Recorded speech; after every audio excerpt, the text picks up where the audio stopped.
languages, and this is where we talk about languages and language learning and all sorts of other stuff, and we play games. Perfect. Okay, 3 of 4. El hospital 還元一級の先というのは、本当に誰も知らない字ばっかりでしょうね。私は Okay, we've leveled up and it is time to pick another language. Morfar är tröttare än vanligt. Maten är färdig.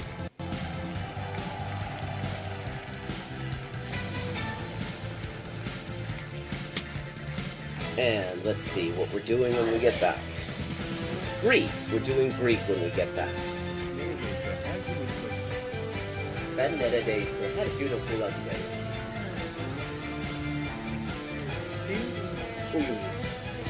Fun fact. Turkish. Hello, Shakespeare. How you doing? Fun fact, in Spanish, the word for bishop in chess is alfil. And that actually comes from Arabic. Fil. The same word fil as this.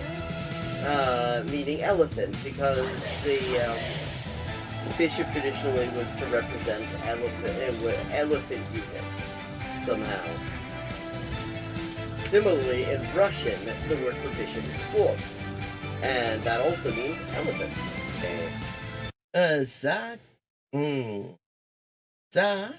Ça, c'est ça, che c'est ça, non ça, c'est ça. Sol chi sa che nulla sa, ne sa più di chi ne sa. Ecco. Bonjour et bienvenue à Hyper Polyglotting avec Élise. Moi, c'est Élise, traductrice, éditrice et écrivain avec 20 ans de travail. Et ça, c'est la transmission en direct ou en jeu des jeux, surtout Geoguessr en dernier temps. Et parle des langues, de la linguistique, de l'acquisition des langues. 10-159. Haven't made a huge dent in it, but we're getting there. Okay, gonna do some Chinese now. Night.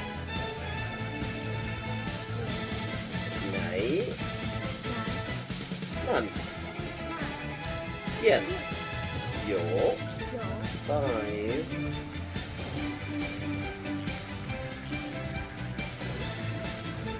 Ducks are drinking wine. Bangba, okay, Bangbas is duck. Okay, I have now leveled up. Let's see what the XP situation is now. 10,340 out of 12,500. And as always, viewers can choose my next language for me just with a follow and a $5 to my Patreon. Sotto le frasche del capanno 4 gatti grossi stanno.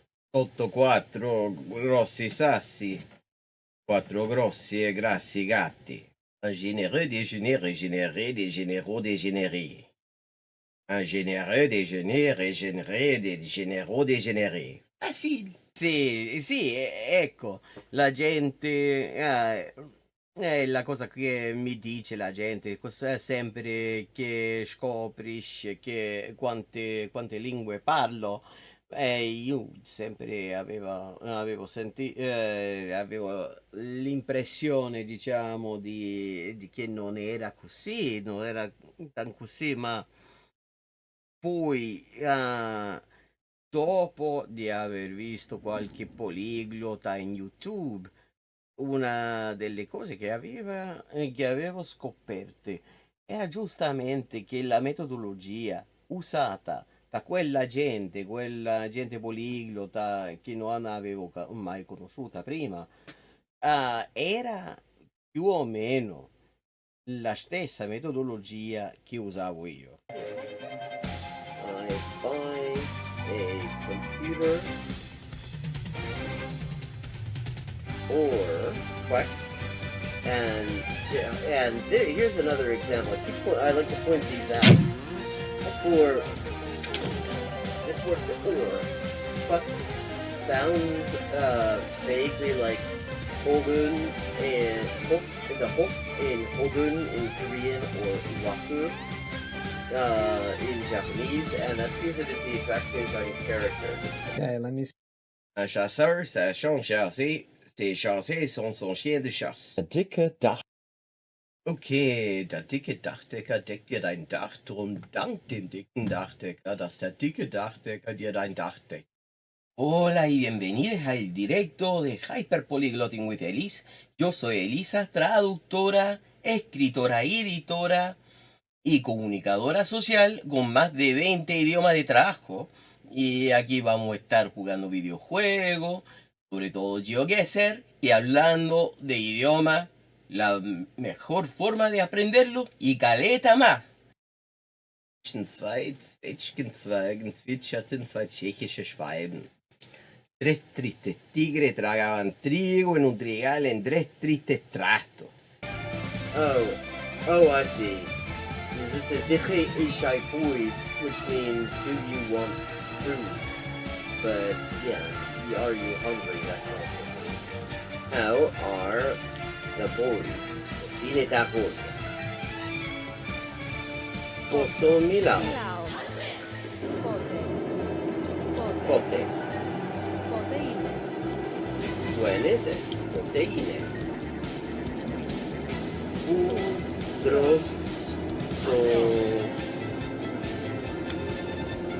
Protoculo. In the designated chicken eating area, obviously.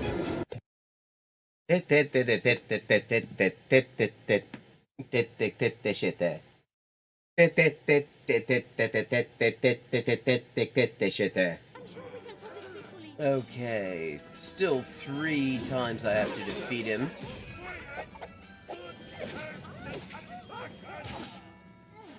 And I don't have a whole lot of health left.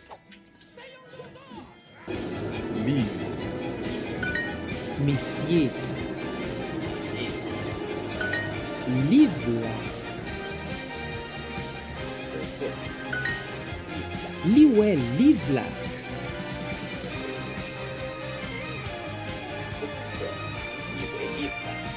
Paks. Mustan kissan paksut posket. Matjaje. Yeah. Ja. Si. Isopi. Matjaje. Proč? Víte. Počkej. A. Si. Track 6. Aspri petra xes aspri aptonilio xex asproteri. Aspri petra xes aspri apton ilio xes asproteri. Coginio panas. Oh boy. Ferra verda ferra vedri. Jacob. Hefed. Hefed. Hefed.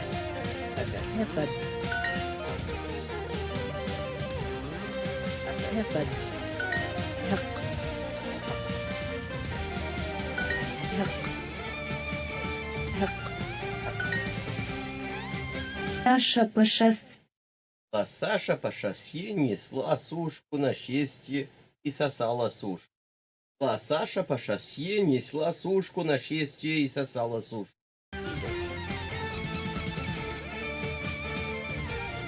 Mwalimu. The center bit. And it's from Mu'allim. Juma ni mwalimu mke.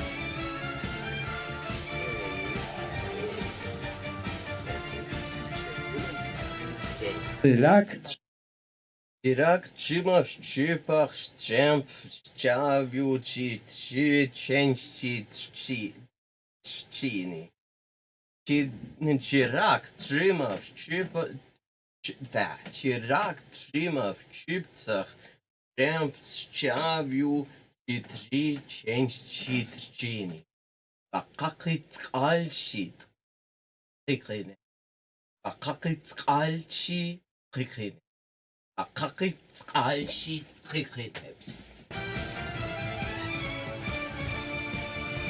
Oh, thanks to cat sons. meow and the pictures of the fish. They were proud. Super. Kupu. Yrittävät. Uraista. Omena. Are in the city center.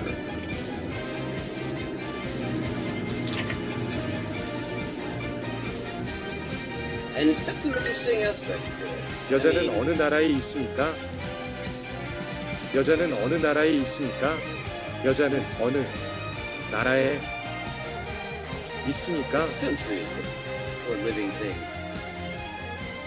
Ani no namae wa Lo que pasa es que bueno, la manera, y esto se ve en tantos lugares, no es cuestión regional, sino más bien de un problema fundamental de la pedagogía oficial de los idiomas extranjeros, y que la manera en que se enseñan en tantos lugares, en las clases, en el colegio, no tiene nada que ver con el estado actual de la investigación sobre lo que se llama adquisición de idioma.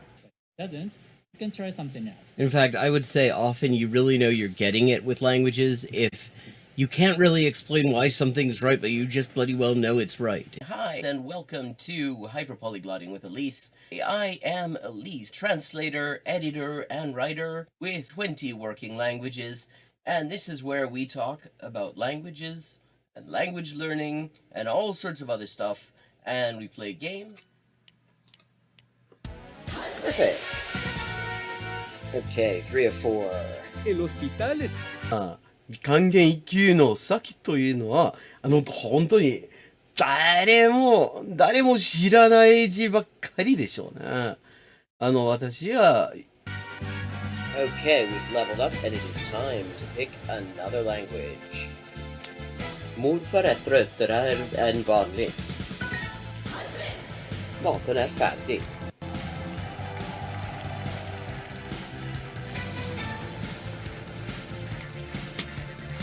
And let's see what we're doing when we get back. Greek. We're doing Greek when we get back. Benedese. Her beautiful London.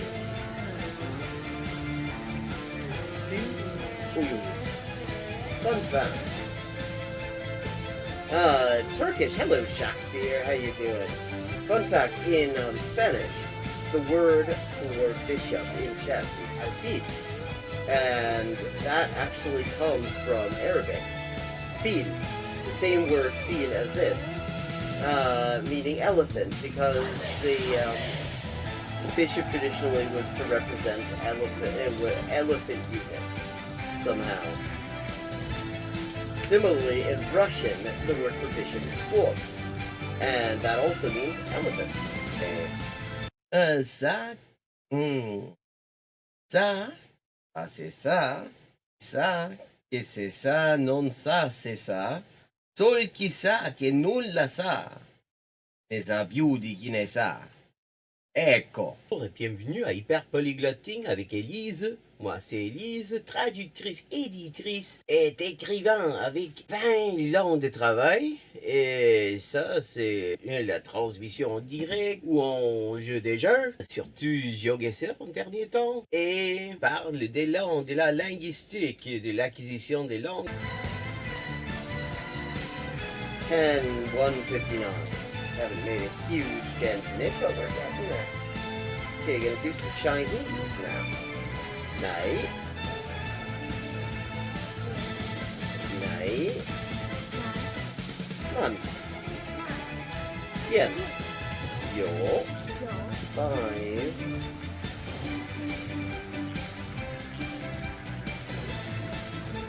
Ducks are drinking wine.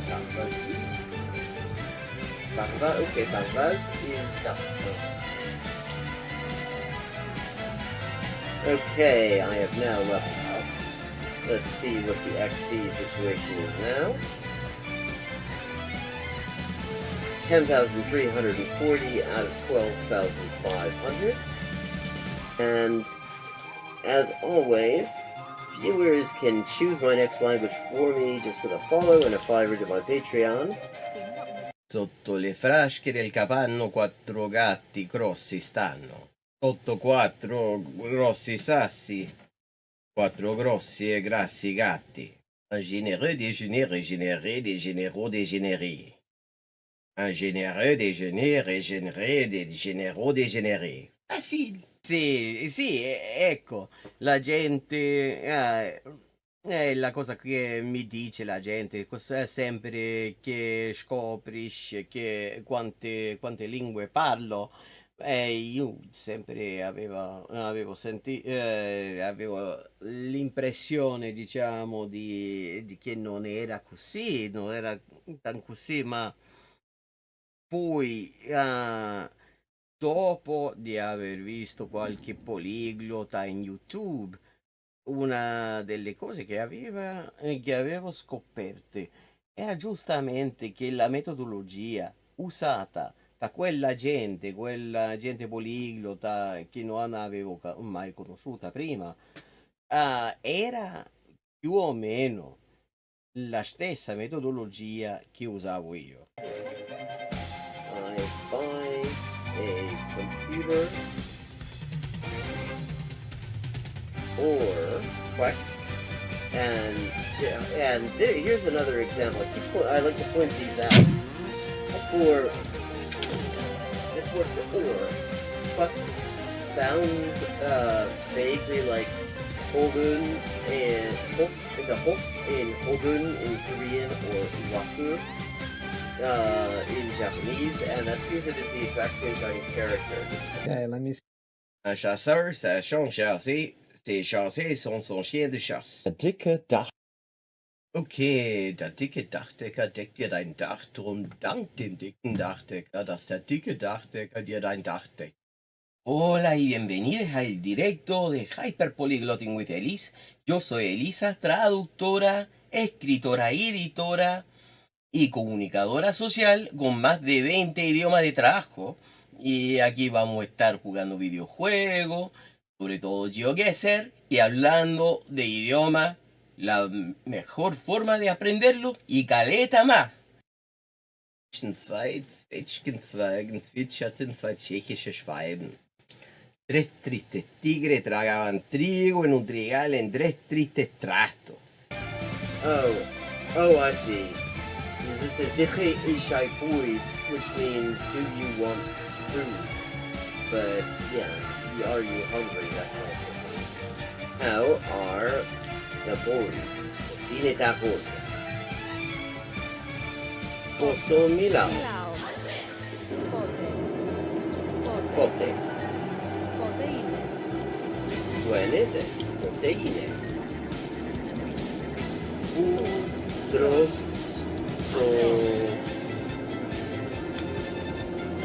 Topulo.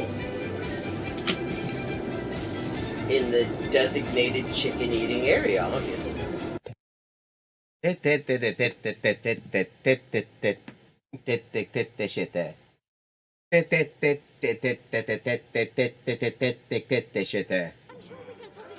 Okay, still 3 times I have to defeat him.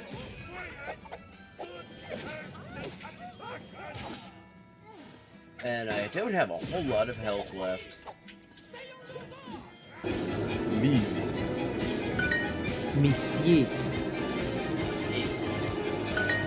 Livre. Liwe livla.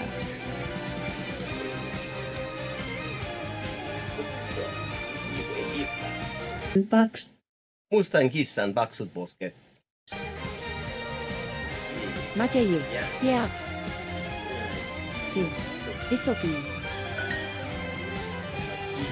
Matjeje. Proč? Víte. Počkej. A. Si. Track 6. Aspri petra xes aspri aptonilio xex asproteri. Aspri petra xes aspri apton ilio xes asproteri. Ben coginio panas. Oh boy. Ferra verda ferra ferda vedri. هقب هفد هفد هفد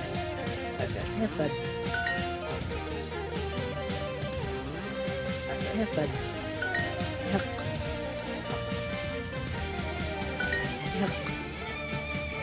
حق حق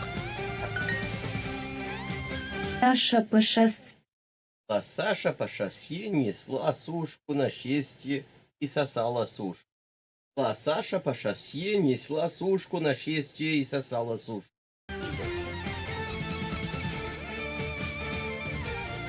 معلمة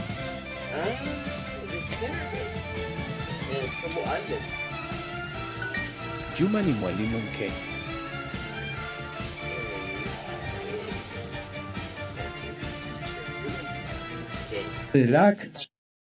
Ирак чима в чипах щемп чавю ченчи чини. Чирак чима в чипах да, чирак чима в чипцах щемп чавю ченчи чини. Акакит альшит. Хикрин. Акакит альши хикрин.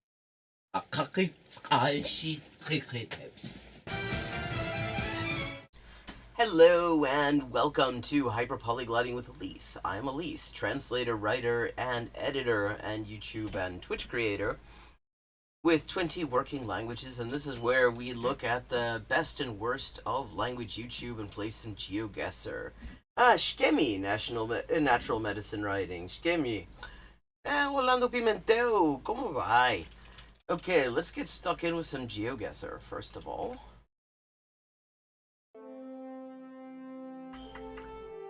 Once I find the window, which always takes a second.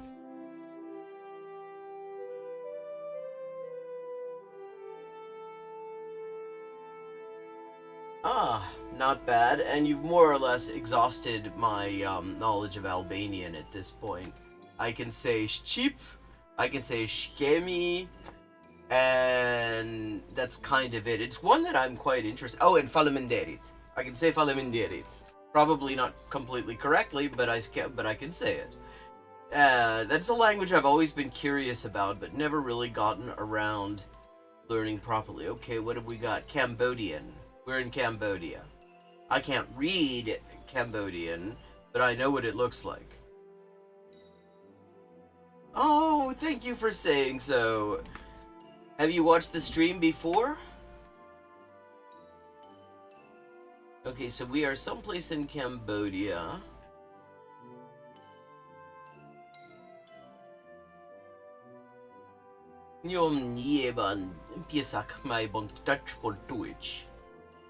If I remember correctly, is how you say I can speak a little bit of Khmer, a little bit of Cambodian.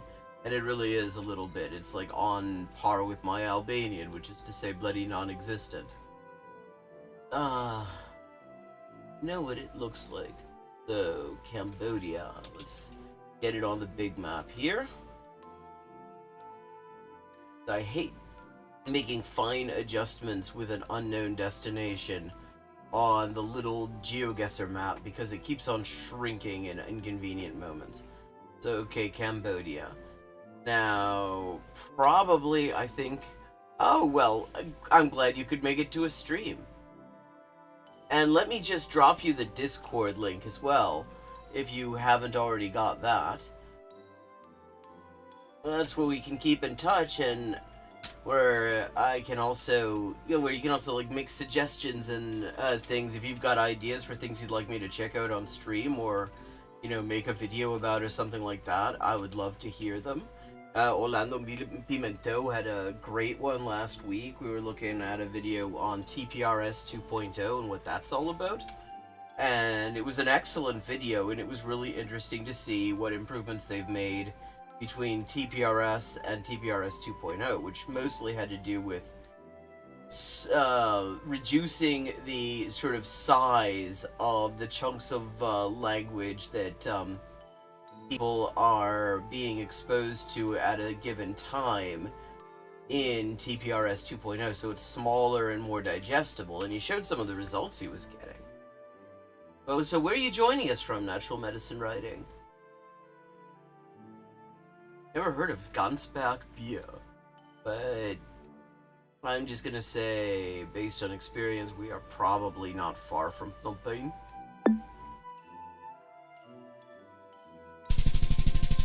Actually, we're about as far from Phnom Penh as we can get without actually being in Thailand. So that wasn't a great guess, but 40-49, that's not too bad. That's still less than 1,000 away from a perfect score, which for a place where I can't actually read the language. Ah, Praha desu ka? Ah, Praha daisuki yo. Aktiv Praze.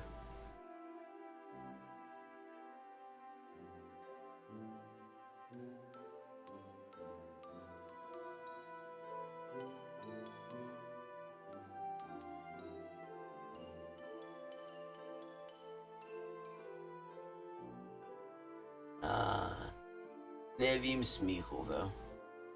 Ja wiem... Poznata mnie mała strana. Mała strana, Staromiestka, Žižkov, turystkie miasta. Taki... jak to się... Kutna Hora poznata mnie. My Czech often... I don't get so much chance to speak it. I can read Czech fine, but when I speak it, I always end up, like, supplementing it with a significant dose of Croatian. Which somehow I have found it works. I've always managed to do fine in Prague and Kutna Hora with this mix. Okay, these look very North American, the street sign. Jo to je blisko, mala strana, takito tam mam radje, dobra gospoda, da. Ano, je mnoho dobrze gospodo w Malostrane. Wyszli o sedmi svabu. Nerudovo.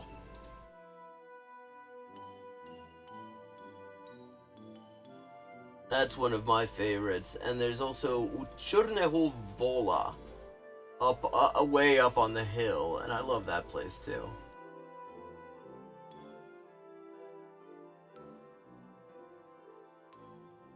And that is a place I very much enjoy spending a week or so. Beer is always good, the architecture is fascinating. The beautiful just beautiful, and in that one part, and then all sorts of не знам, Чернеho Vola знам. Cool. Круто. Well, I highly recommend Usedmi Svabu. Hey, you might know this. You remember there was Jebila Hospoda u Čerta na Nerudovo. Sad nema. Je to přecházela na nově město, or did it just disappear? That was like one of my best friends and I sometimes go to Prague, and for years, like, the place we would always go when we were hungry relatively late at night was Ucherta, with the big devils standing out front and the really good, like, soup and stuff like that. And then one year it wasn't there. Okay, yield sign with no words in it. That sounds Canadian.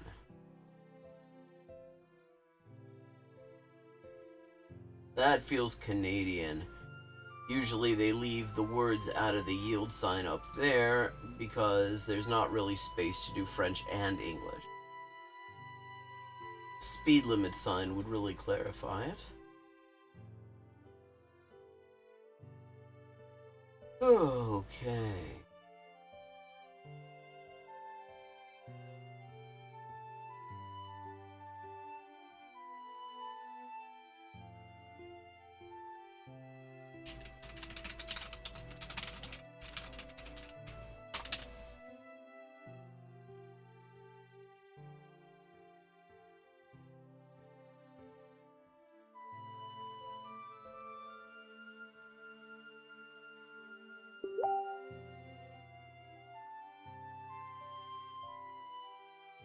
Let's see.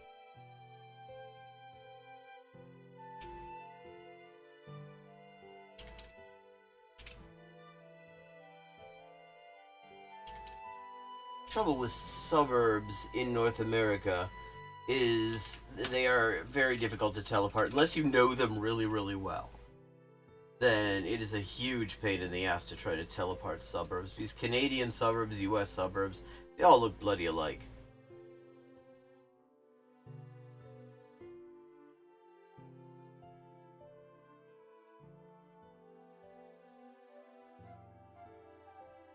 I feel like this might be in the Maritimes, though, somehow. Eastern, anyway.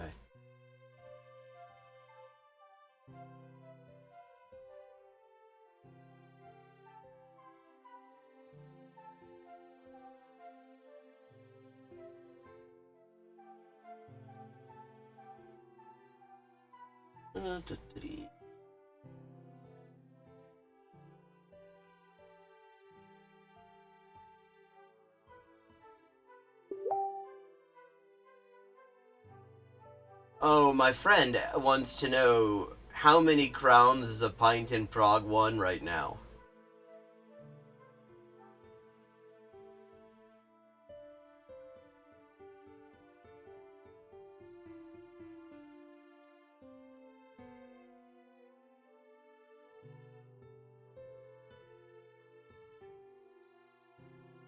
Peninsula Country Market, Saanich Fairgrounds.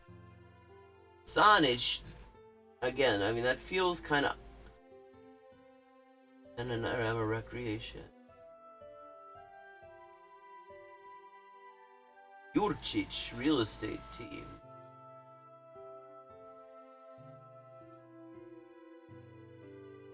Hrvatski, Hrvatski. Manoli's Deli.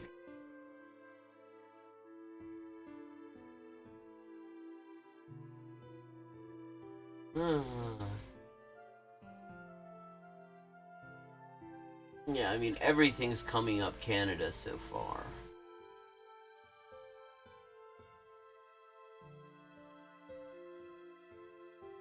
Yep, here we go. Maximum. Yeah, that, I always like that place. It's like, I have two kinds of pubs that are always my favorite. So, yeah, we're definitely in Canada, and I feel like Maritimes. Saanich sounds Ashinanabe, maybe? Or... Yes, exactly. See, that's part of why. That's part of why I like it. The barman who... Yeah, that big dude with the close-cropped hair, the jacked arms, who just sort of grunted. Okay, I think we're moving on to the Trans-Canada Highway. That will be useful. That will tell us, the Trans-Canada Highway's signs will tell you what province you're in. I have a feeling we're in Nova Scotia. Bloody hell, it's all sun and covering up the areas where we actually... Victoria, Nanaimo, Courtenay, Burnaby, Abbotsford, Kelowna. Okay, that says BC. Yes. Yeah, I mean, all the signs of a Canada we've got here. This is very heavily candidate. BC, yeah, we're in BC. So we're in southern BC, I'm assuming here. Home of amazing weed and eye-watering rent. Okay, Vancouver and Guelph. Okay, so we're out near the island, actually. I'm guessing that, okay, I'm guessing we're on the Trans-Canada Highway. Could we be out on the island, maybe, already? Saanich, I've never heard of Saanich. North Saanich, there we go. Saanich, Victoria, yeah, we're on the island. Okay, so I'm guessing that makes this Route 17. Yay! Okay, cool. Yeah, I have done this, well, I've not been on the island before, but southern, you know, lower mainland area in Vancouver I've certainly done.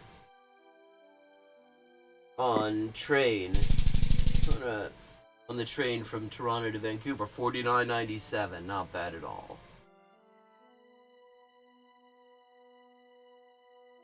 I like two kinds of pubs. The really soigné old-time ones, where everything is just perfectly preserved, you know, the Victorian interiors and stuff. All of a sudden it's snowing. Okay, we're in a mountainous place, and it snows. And then I like the ones that are a bit scruffy. Sometimes you have places that manage to combine that. Okay, this barn feels kind of North American. Not sure.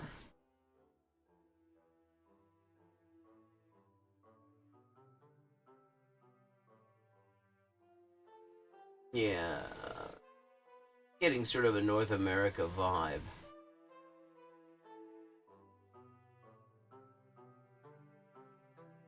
That grumpy barman actually made it into my novel that I need to finish up. Okay, no, not North America.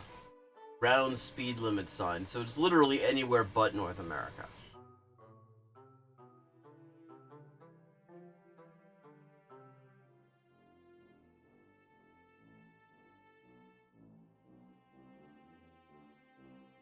Tuldanen.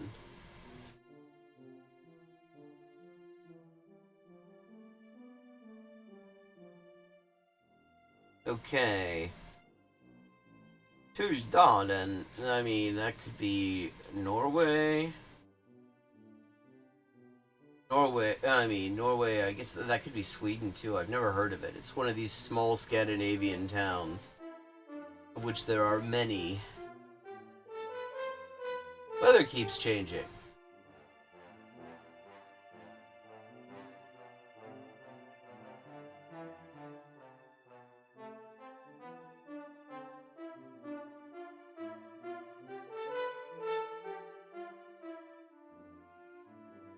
Hey, natural medicine writing.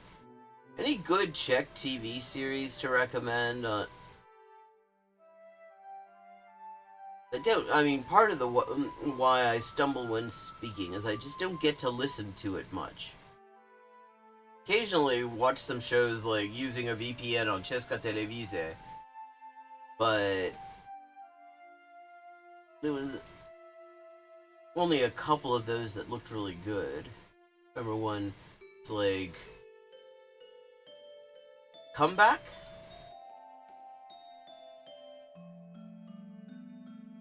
Jak se jmenuje na Česko? Na češtině.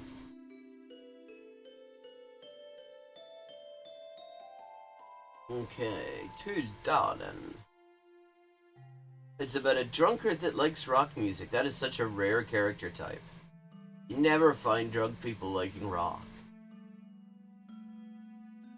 Okay, wherever in Scandinavia this is, it's quite pretty. Okay, the mountains are making me think North Norway. Oh, it's called Comeback in Czech. Oh, okay.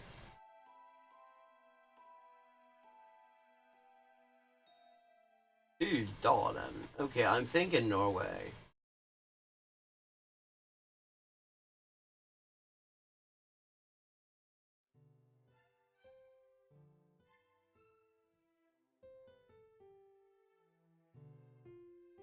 Bergkåk, Husberg, Sparby, Dövsnäs, Amsås.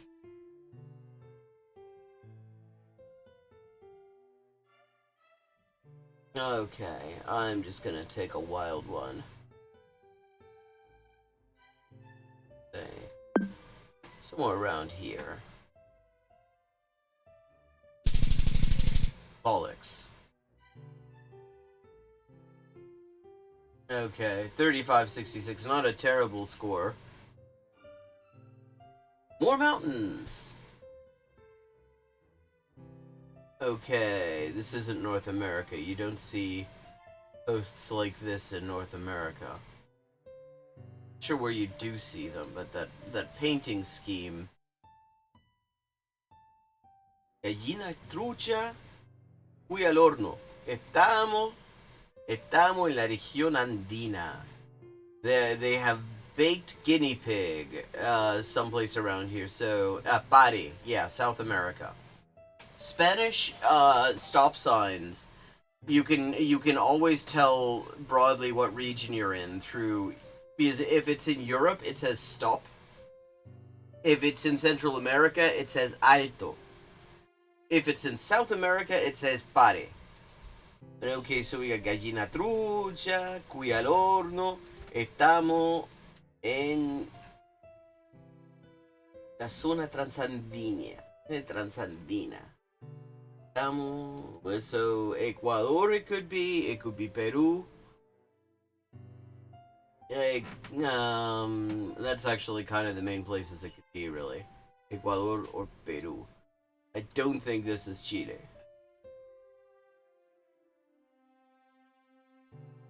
Presidente regional. Yeah, definitely not Chile. Chile does not have a position called Presidente regional.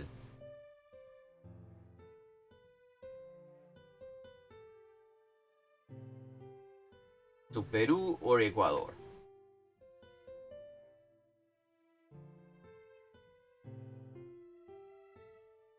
I'm gonna say probably Ecuador. Is okay. After all, there's election propaganda here, but there's nothing to do with Keiko. There's nothing to do with Kuczynski. I mean, that stuff stays up in Peru for years.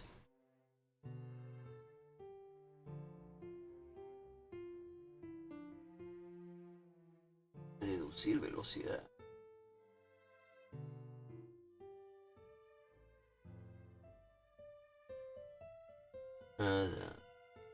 Hijo de Jehová.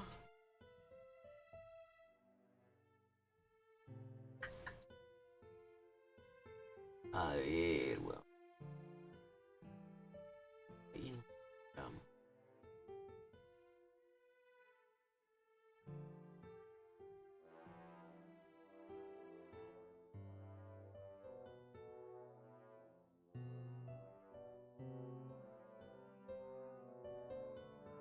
Se vende material de construcción, teja, leña, construction materials.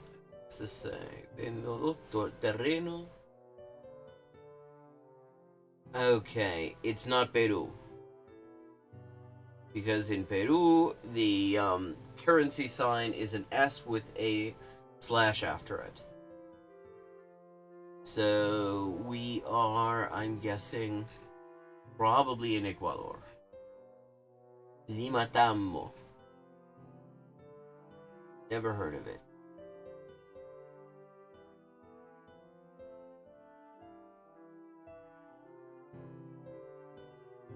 Superagro.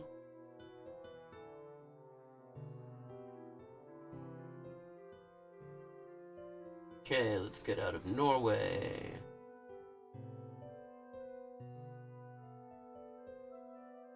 Wherever we are in like the foothills of the mountains. Ibarra, Otavalo, Alto Tambo, Ita, Maldonado, San Pedro, Tumbe,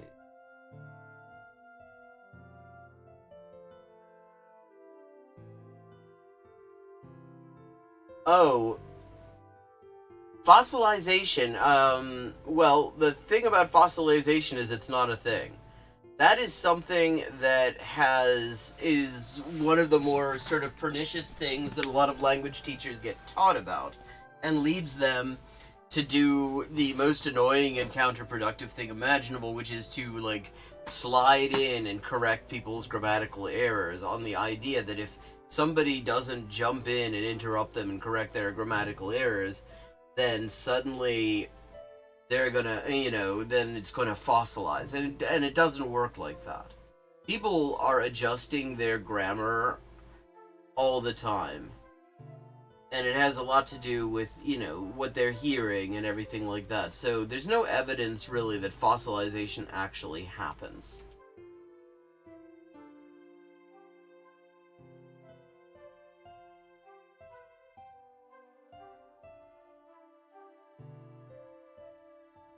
Okay.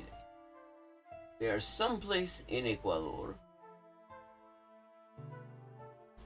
That much is all I'm really sure of.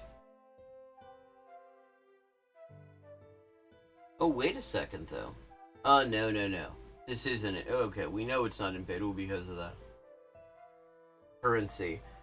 I was thrown by this P, which is like the official logo of Peru, in the name of that restaurant. But it's a Peruvian restaurant.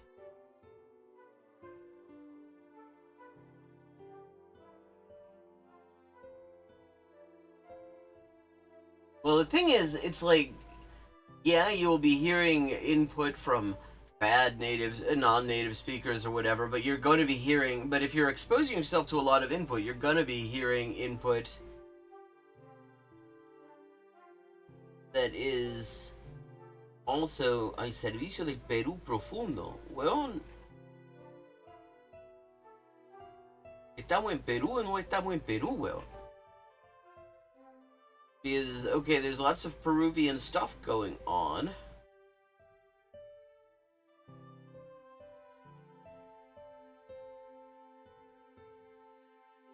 But that currency indicator was not Peruvian.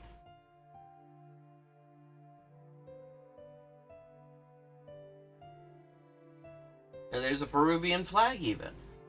Okay, maybe I'm wrong here. Maybe this is not what I'm thinking. Is it okay? Inca Cola. That is very Peruvian. Inca Cola is Peruvian iron brew.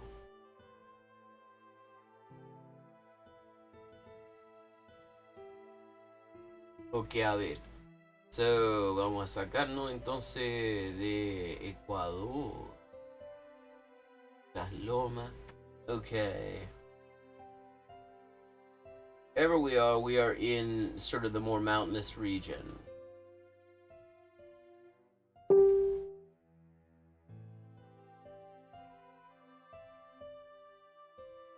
This is a part of Peru I've never actually seen. I've never really seen the green bit of Peru.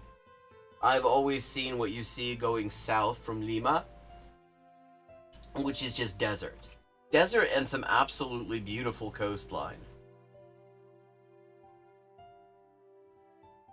Gotten some amazing pictures from some of that coastline because you have these huge rocks that are just sort of piled up in some places, which don't look like much in a picture until you get a picture of a bus going by them, and then the bus looks like a toy next to them. Lima Tambo.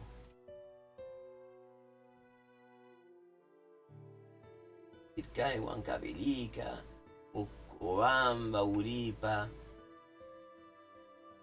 Huellaitambo, 15,000. So I've never seen the green bit of Peru. Although the way that I read this in this constitutional law book that I picked up in Peru when I was there a few years ago, that the way they designed these regions, the whole point of the way they designed their regions sort of horizontally was to ensure that all of them got a little bit of the of each type of ecosystem that Peru has. So some seaside, some like deserts, some mountains, and rainforests and stuff.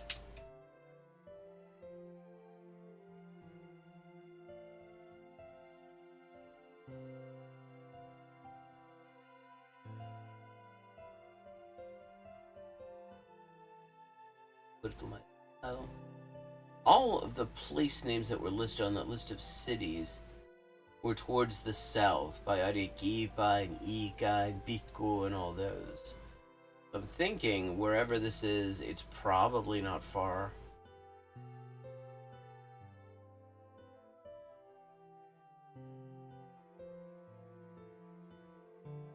Probably towards the south.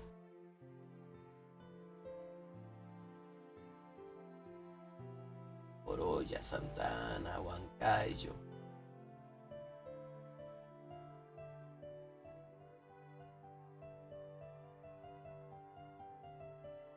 Nuevo Amanecer. Un nombre para un mini market. And mini market is called New Dawn.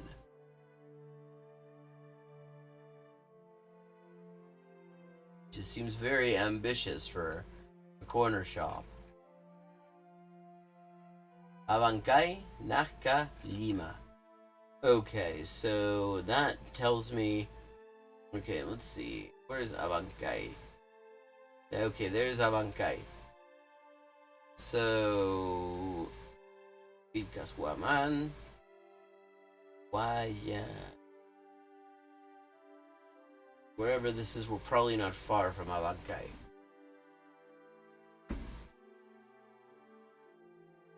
Colpa. Cocharca. Coterna, Colpa. Ok, voy a adivinar que nos encontramos entonces cerca de Abancay.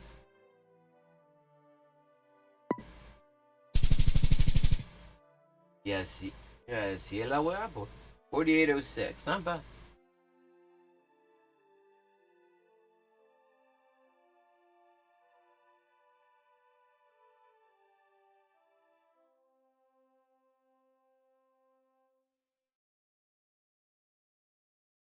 Okay, this feels Japanese.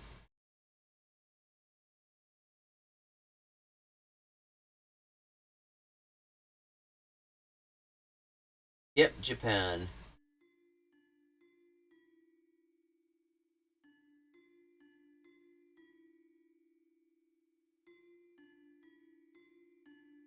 So we need preferably a national route sign someplace around here. Sounds pretty good about signposting.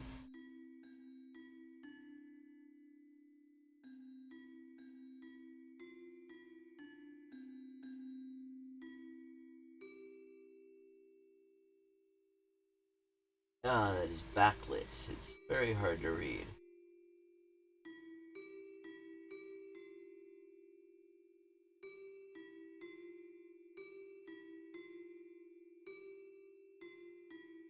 Tadaima no kion. Well, it just says its current temperature.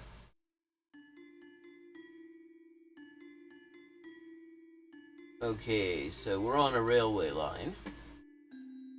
That doesn't help a whole lot. There are lots of railway lines in Japan.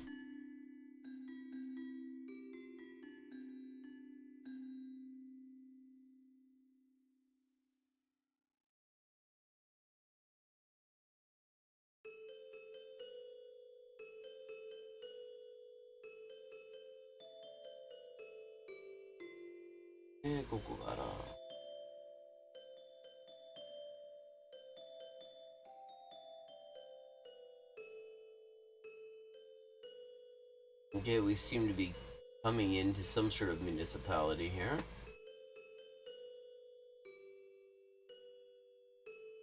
Oh, wait a second, what are we not? Honjo Yuzawa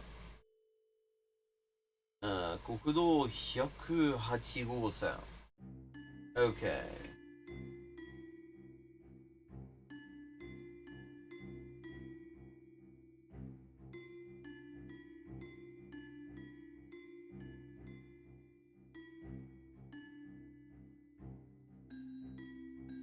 Oh, welcome to the Discord. I just saw you were there. Vite. Okay, so Japan.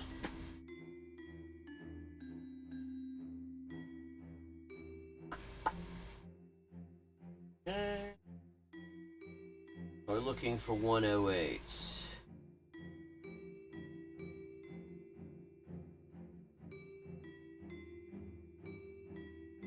Yuzawa.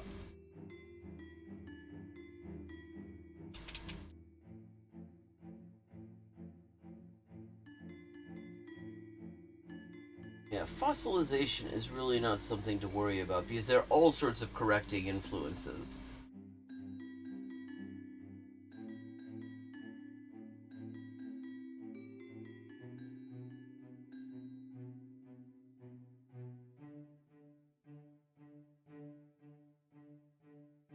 Let's see.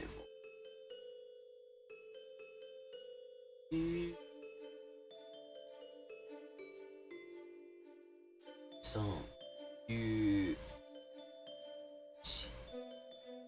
well, there's number 1.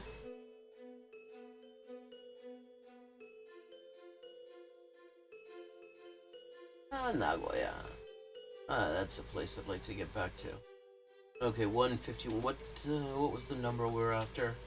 108.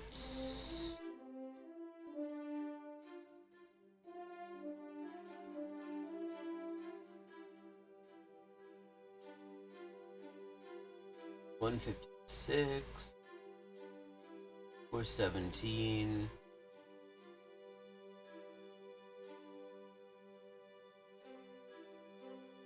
Yonじゃより筋の通っている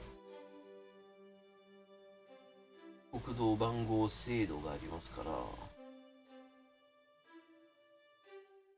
1号線があれば108号線も多くないと限っていいと思う。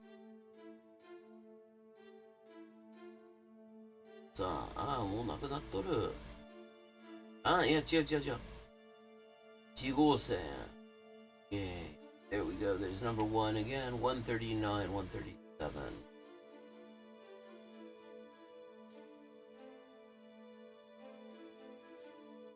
Yuzawa.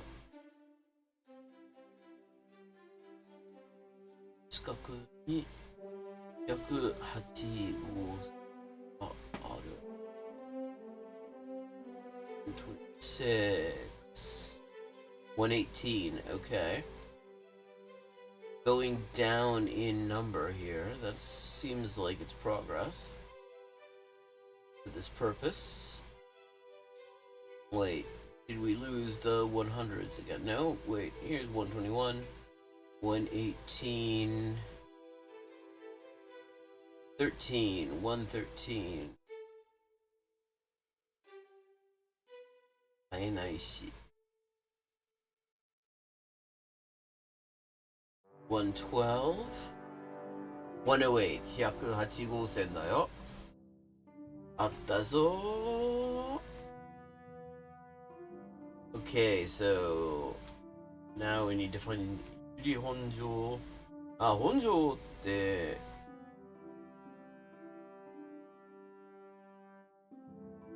Yeah, there's 本庄。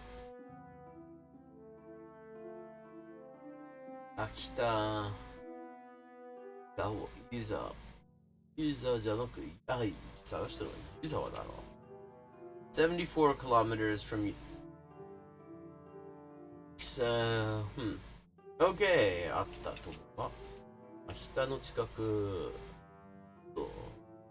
から南に行ったら本庄ってところがあった。108号線横手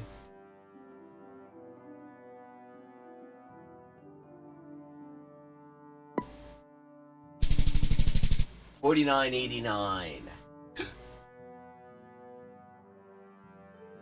Not bad at all.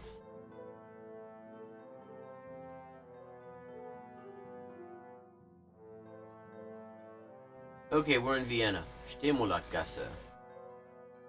22nd district.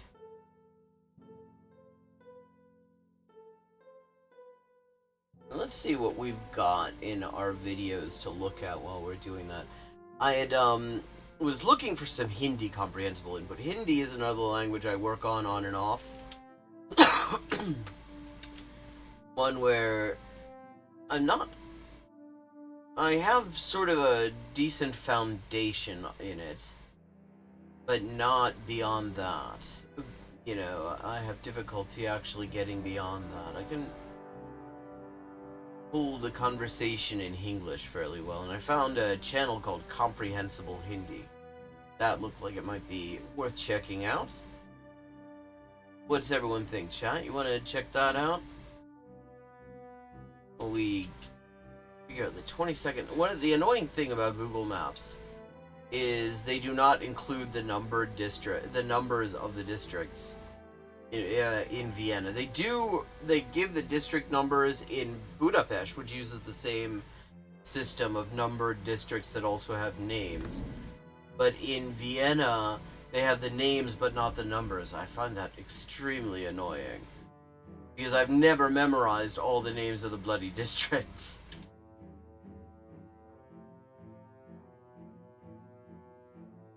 Stimulakgasse. Okay, aus wie Vorstadt. Ich glaub, wir sind irgendwie an Stadtrand. Stimulakgasse.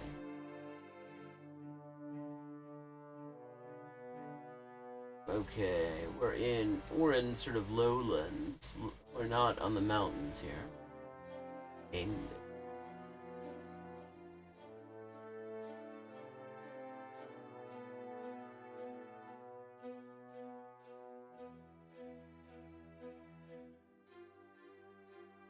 let's see what we find. Travel a little bit further.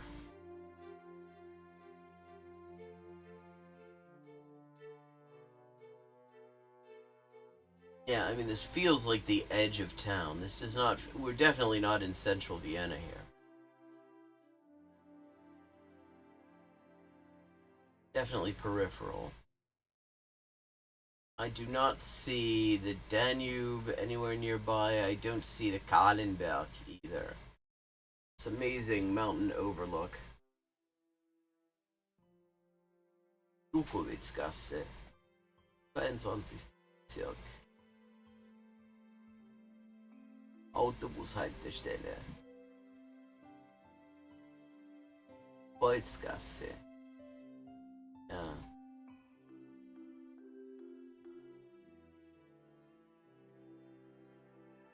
Kolping.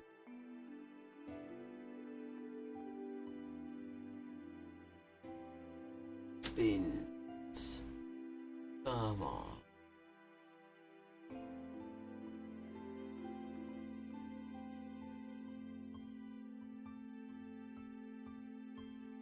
Bolzgasse.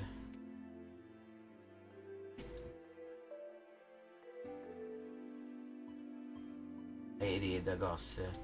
Yeah, I feel like we are definitely, let's see.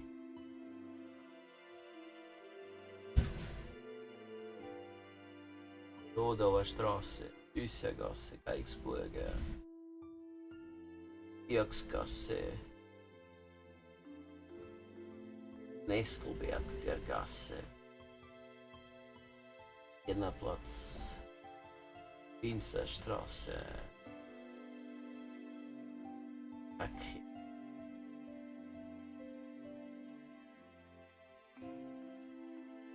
I hear the extremely excitable little dog waking up.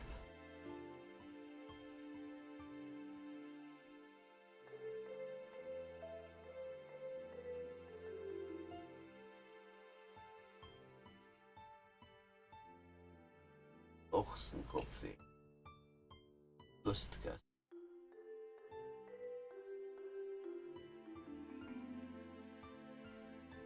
Okay, that's already too urban.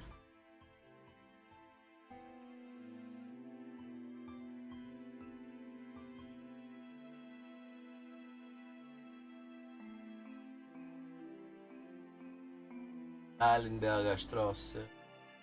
Der Gasse. Schreiberweg. Kobenzgasse.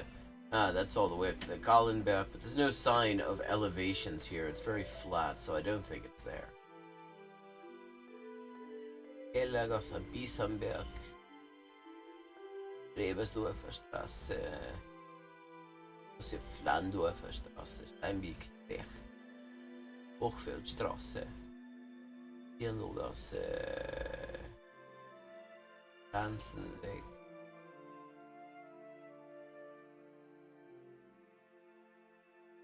Gerasdorf. That's also on the edge.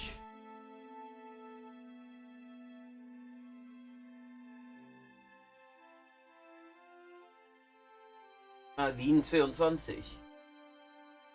That's what Cagron. Okay. I think we may have actually made a little breakthrough here.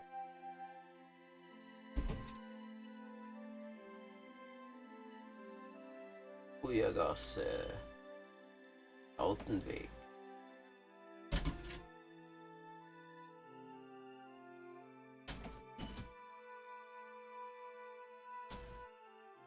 Wolfhauser Straße, Autenweg. Bergurstraße. Spitzweg.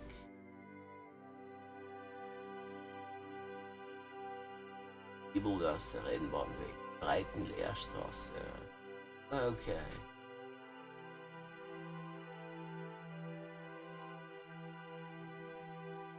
It's around here someplace anyway. So let's do that.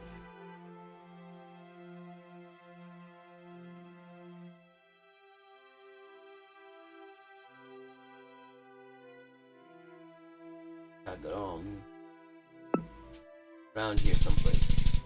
49.90, not a bad start.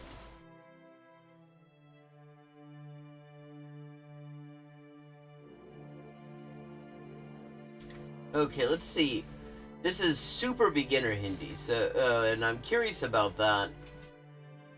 I mean, I'm beyond the super beginner stage, definitely, but I'm curious because the thing about मेरा नाम the super beginner stage is the beginner and super beginner kind of stage is where it is hardest to do like really sort of input based stuff because there is so little that you can assume, so it becomes a really complicated thing. नमस्ते मेरा नाम क्या है मेरा नाम क्या है ये तो पता नहीं है यार.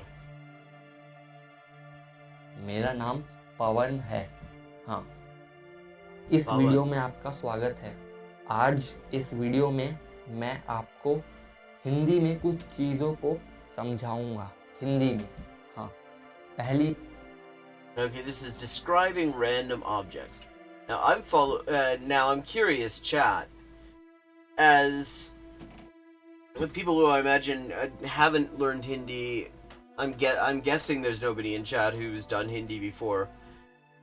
I'm interested in how you're following this. Like, I'm following this because he's using really basic vocabulary, and I have the basics for the most part.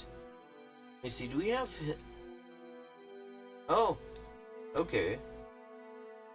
Hindi में कुछ चीजों को समझाओ. हिंदी में पहली चीज़ पहली ये है एक पेपर वेट. हाँ,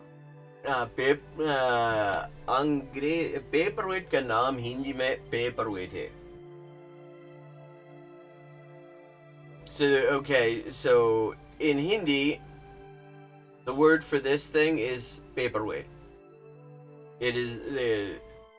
I was actually kind of not sure. It looked like an ice cube to me at first, although a really large one that he's very comfortable holding in his hand. Hindi में मुझे नहीं पता इसे क्या कहते हैं. हिंदी में मुझे नहीं पता, मगर अंग्रेज़ी में, इंग्लिश में इसे पेपर वेट कहते हैं. और हिंदी में भी मैंने यही सुना है, यही कॉमन है. हाँ. See, I mean, my immediate thought is, it's like, again, I actually understood all of that. I mean, which is cool because I don't get to gauge my Hindi knowledge often enough. I understand. I followed all of that. What he said was he doesn't know what the Hindi name for this thing is. Everybody just calls it the English name, which is again why Hinglish is a thing. But I mean, looking at this from a sort of a super beginner perspective, it feels like the lack of visual aids. I mean, he's using gestures and stuff, but it's not clear to me. So I'm interested, as people with no background in Hindi, how well you're following this along. तो इसका इस्तेमाल हम कब करते हैं? Paper wait का इस्तेमाल हम पेपर के ऊपर रखने के लिए कागज के ऊपर कागज और पेपर कागज के ऊपर रखने के लिए करते हैं.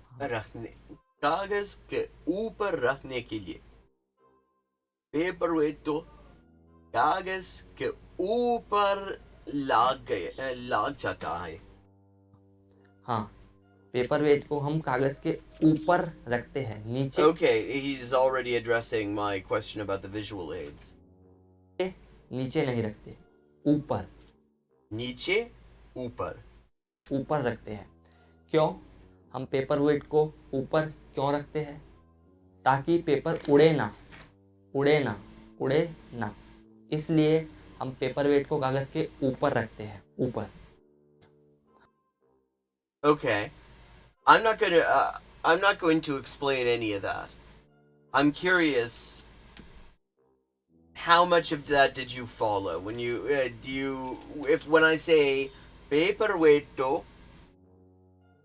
कागज के ऊपर रहने के लिए होता है. कागज के ऊपर रहने लिए. Okay, how many people hear that and after seeing that demonstration are following what कागज के ऊपर रहने के लिए would mean here with this paperweight? Yeah, are you finding that sufficient visual aid so far? ये पेपर वेट का आकार चकोर है. चकोर. हाँ, चकोर है. यह चकोर तो क्या है? पेपर वेट गोल नहीं है. यह पेपर वेट का आकार चकोर है. कैसा आकार है इसका? इसका आकार चकोर है. चकोर. गोल नहीं है, चकोर है. Okay, those were words I wasn't familiar with. I think I understood them. So I'm really interested.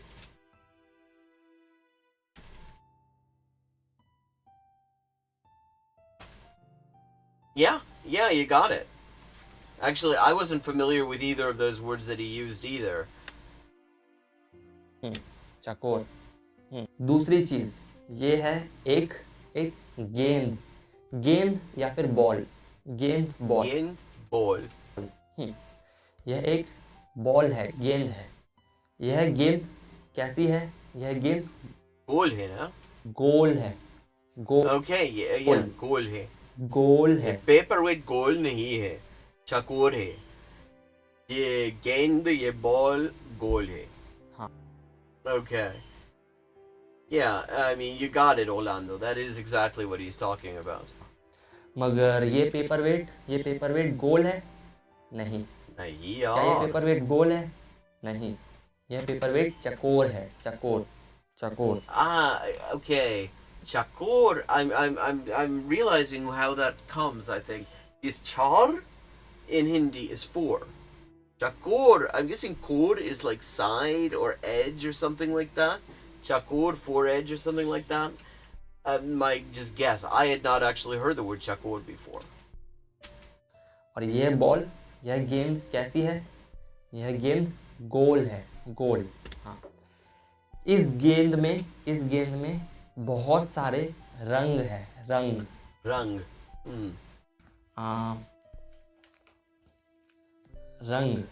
हाँ, रंग रंग, जैसे जैसे लाल लाल रंग, पीला पीला रंग, रंग।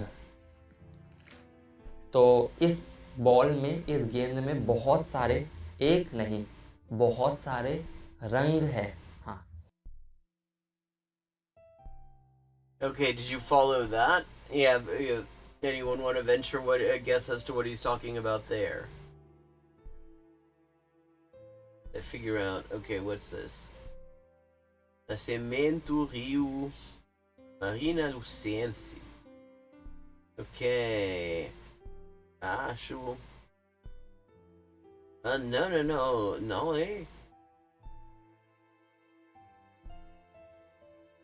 Não é português, é galego? Acho que é galego.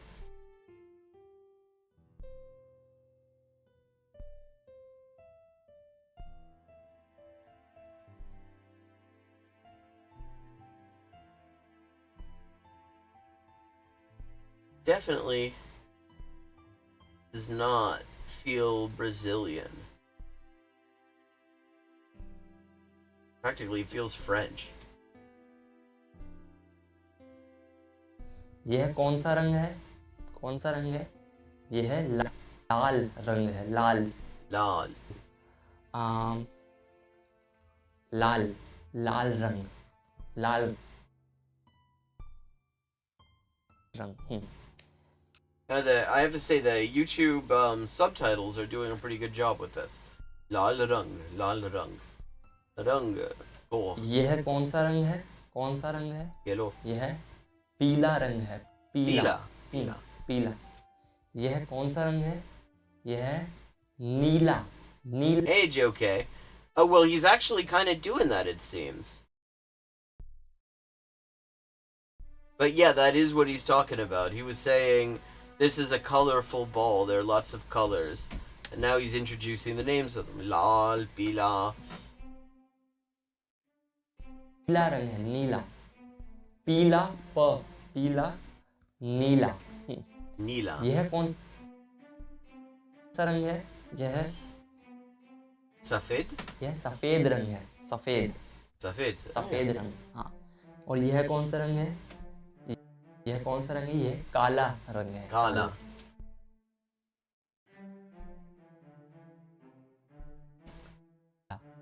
मेरी T shirt T shirt T shirt.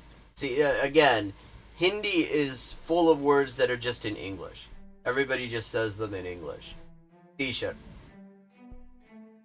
T-shirt is T-shirt. कौन से रंग की है? Kala. मेरी टी शर्ट सफेद और Kala. काले रंग की है। सफेद सफेद सफेद और काले रंग की है, काले रंग की है। तीसरी चीज, ये है मेरा चार्जर, मेरे फोन का चार्जर।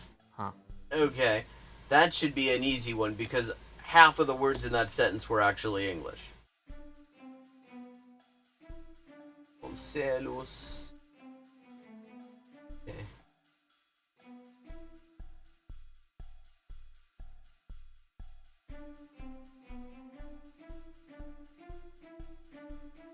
Pretty area.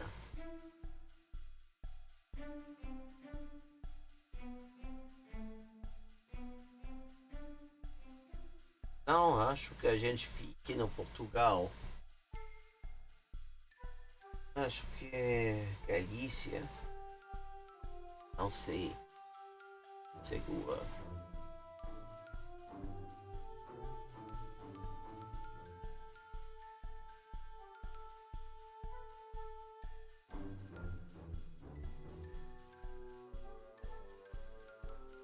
यह चार्जर की तार है, तार Tar. तार। Charger, guitar. Charger, charger. यह भी तार है, तार।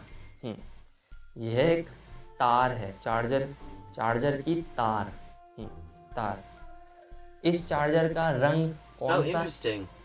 I didn't know that India used. Oh, no, it's definitely not in Britain. It is, I believe, in Galicia. From the signs, because it sounds vaguely Portuguese, but not spelled the Portuguese way. That tells me we are probably in the Galegosfera. Galegosfera. Yeah, 100% not Britain. I believe we're in Spain.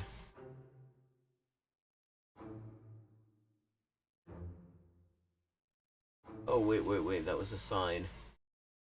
That was a potentially useful sign, and now it's gone. Ah, here we go. Yeah,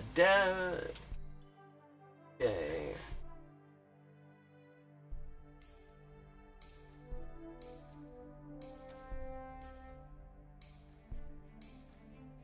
L-U. AP.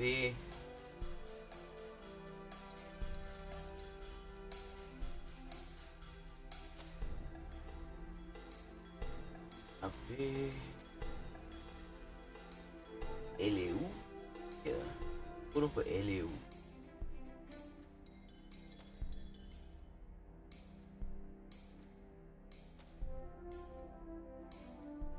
N, E7, N. Ah, Torquemada, weón. Madre.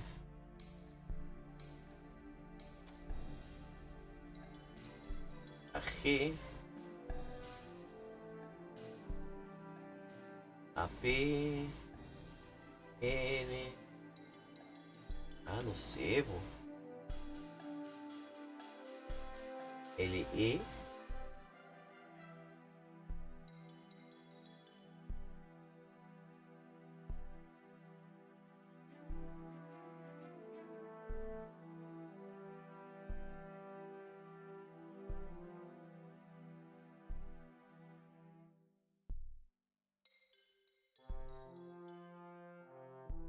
I have a feeling it's gonna be up around here anyway. 4698, not bad. Ah, LU for Lugo. Ah, I got it.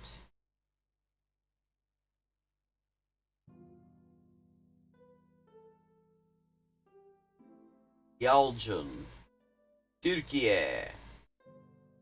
And with that, I'm gonna take a little bit of a bio break.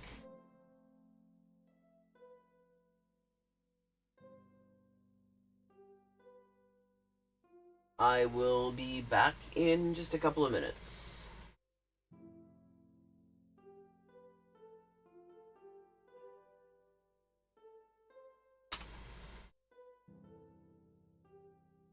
Hi, and welcome to Hyperpolyglotting with Elise. I am Elise, translator, editor, and writer with 20 working languages, and this is where we talk about languages and language learning and all sorts of other stuff, and we play games. Perfect. Okay, 3 of 4. El hospital.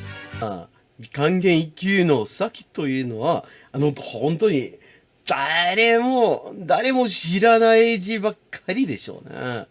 私は Okay, we've leveled up and it is time to pick another language. Morfar är tröttare än vanligt. Maten är färdig.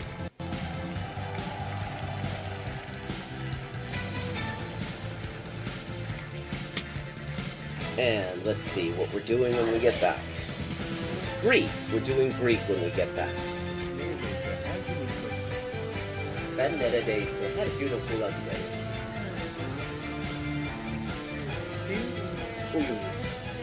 Fun fact. Turkish. Hello, Shakespeare. How you doing? Fun fact, in Spanish, the word for bishop in chess is alfil.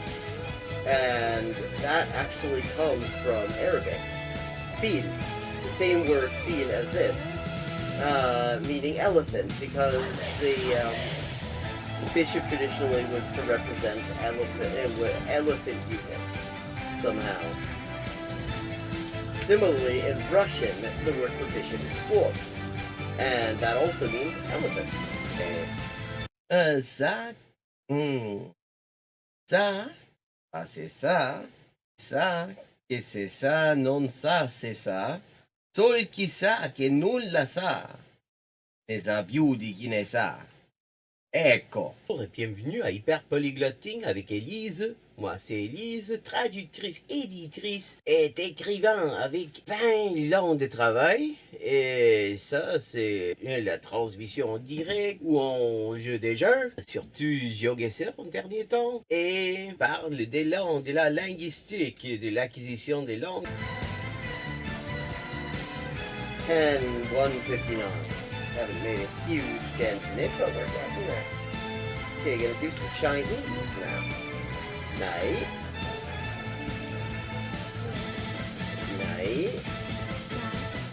Man. Yen. Yo. 5.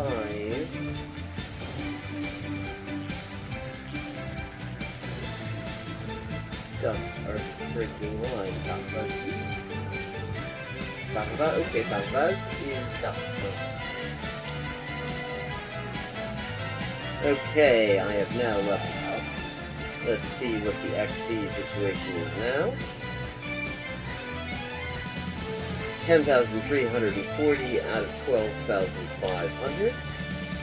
And as always, viewers can choose my next language for me just with a follow and a $5 to my Patreon. Sotto le frasche del capanno 4 gatti grossi stanno.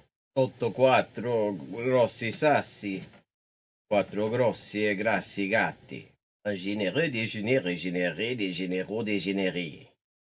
Un généreux déjeuner régénéré, des généraux dégénérés. Facile. Sì, ecco, la gente... è la cosa che mi dice la gente, sempre che scoprisce che quante lingue parlo. Io sempre avevo l'impressione, diciamo, di che non era così, non era tan così, ma poi dopo di aver visto qualche poliglota in YouTube, una delle cose che avevo scoperte era giustamente che la metodologia usata da quella gente poliglota che non avevo mai conosciuta prima, era più o meno la stessa metodologia che usavo io. I buy a computer or what? Here's another example. I like to point these out. For this word for or sounds vaguely like hogun and the hok in hogun in Korean or waku in Japanese, and that's because it is the exact same kind of character. Okay, let me see. Un chasseur, ça chante chasser. Ses chassés sont son chien de chasse. Der dicke Dach. Okay, der dicke Dachdecker deckt dir dein Dach, drum dank dem dicken Dachdecker, dass der dicke Dachdecker dir dein Dach deckt. Hola y bienvenidos al directo de Hyper Polyglotting with Elise.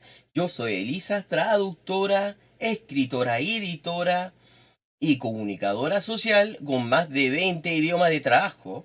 Y aquí vamos a estar jugando videojuegos, sobre todo Geoguessr, y hablando de idioma, la mejor forma de aprenderlo y caleta más.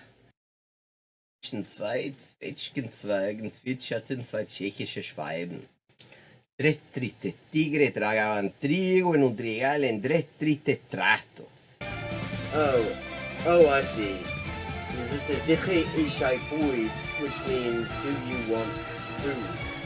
But yeah, are you hungry? That kind of thing. How are the boys? Cocine taco. Posso Milao. Pote. Duenese. Proteine. Utros.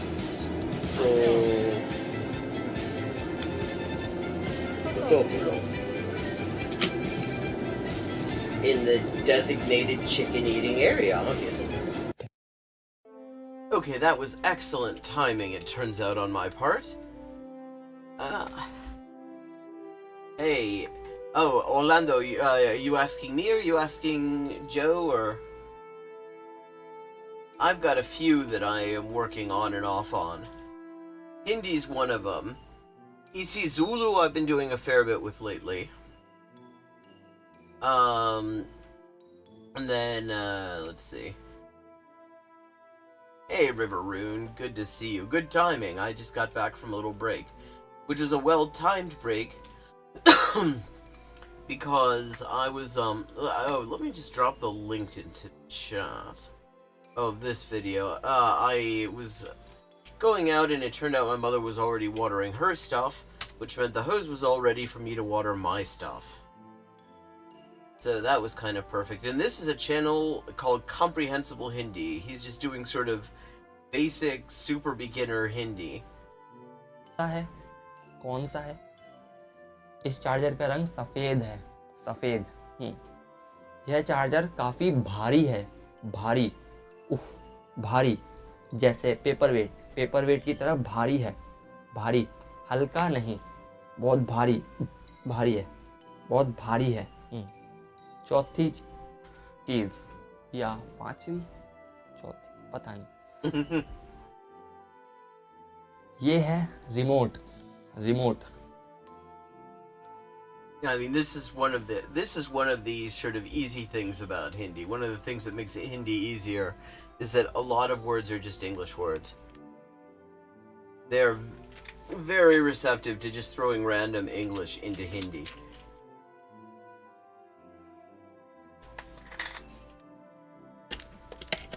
यह remote किसका है? यह remote TV का है, TV का remote है। हाँ, इस रिमोट का रंग कैसा है? इस रिमोट का रंग काला है, काला।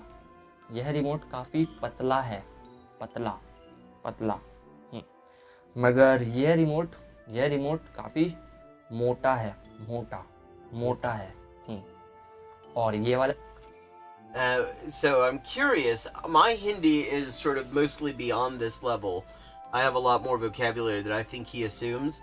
So I'm curious to hear what people think who do not have any background studying Hindi in terms of how well they're understanding what's going on, what he's talking about. Remote पतला। Okay, meanwhile we are someplace in इस Turkey. Remote में बहुत सारे button हैं, एक button नहीं, बहुत सारे बटन हैं। जैसे ये बटन है गिनती के, 1 2 3 4 5 6 7 8 9 बटन। यह बटन है नेटफ्लिक्स के लिए, नेटफ्लिक्स। यह बटन किस लिए है? यह बटन किस लिए है? हाँ, यह बटन YouTube के लिए है, YouTube देखने के लिए। और यह बटन किस लिए है? यह बटन प्राइम वीडियो देखने के लिए है। हाँ, यह बटन इस बटन से टीवी चालू होता है, हाँ, टीवी चालू होता है इस बटन से।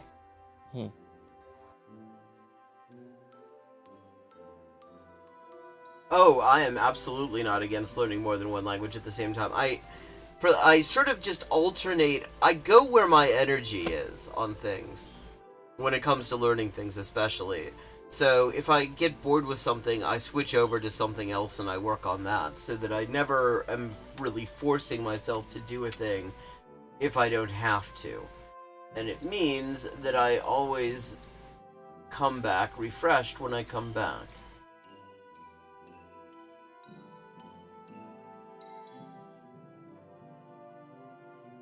Tüm hayırseverlerimizin yardımlarını bekliyoruz.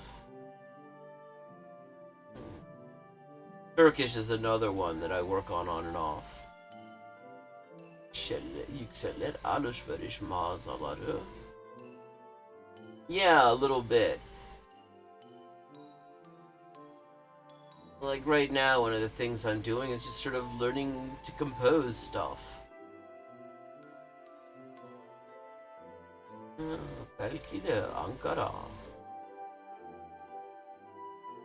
Bilmiyorum.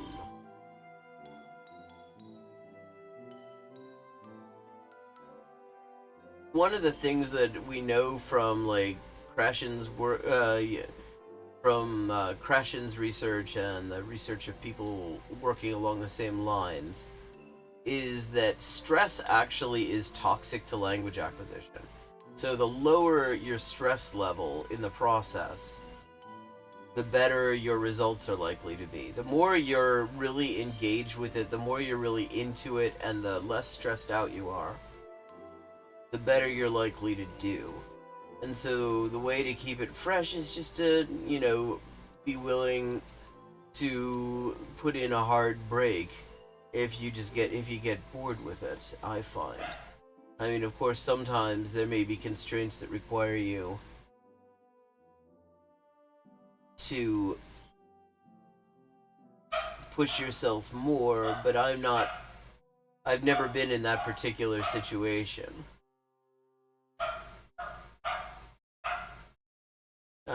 Maybe you hear the dog. It is Buck.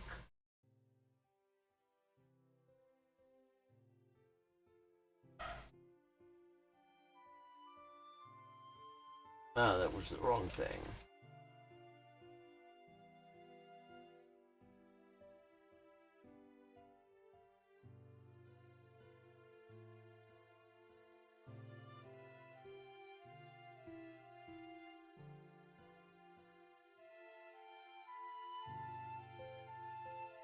Oh, we might take a look at that, another video from that guy, Language Jones, who did that not really particularly good video around pronouns. He has one that I'm kind of curious about and kind of dreading called The Paradox of Wokeness. And the minute I hear that sort of thing, I immediately am a bit... Paradox of Wokeness. What? Uncertain that I'm going to hear anything particularly good, because there's a certain segment of the population who have decided to turn wokeness into a pejorative, and rarely has anything good come out of that segment.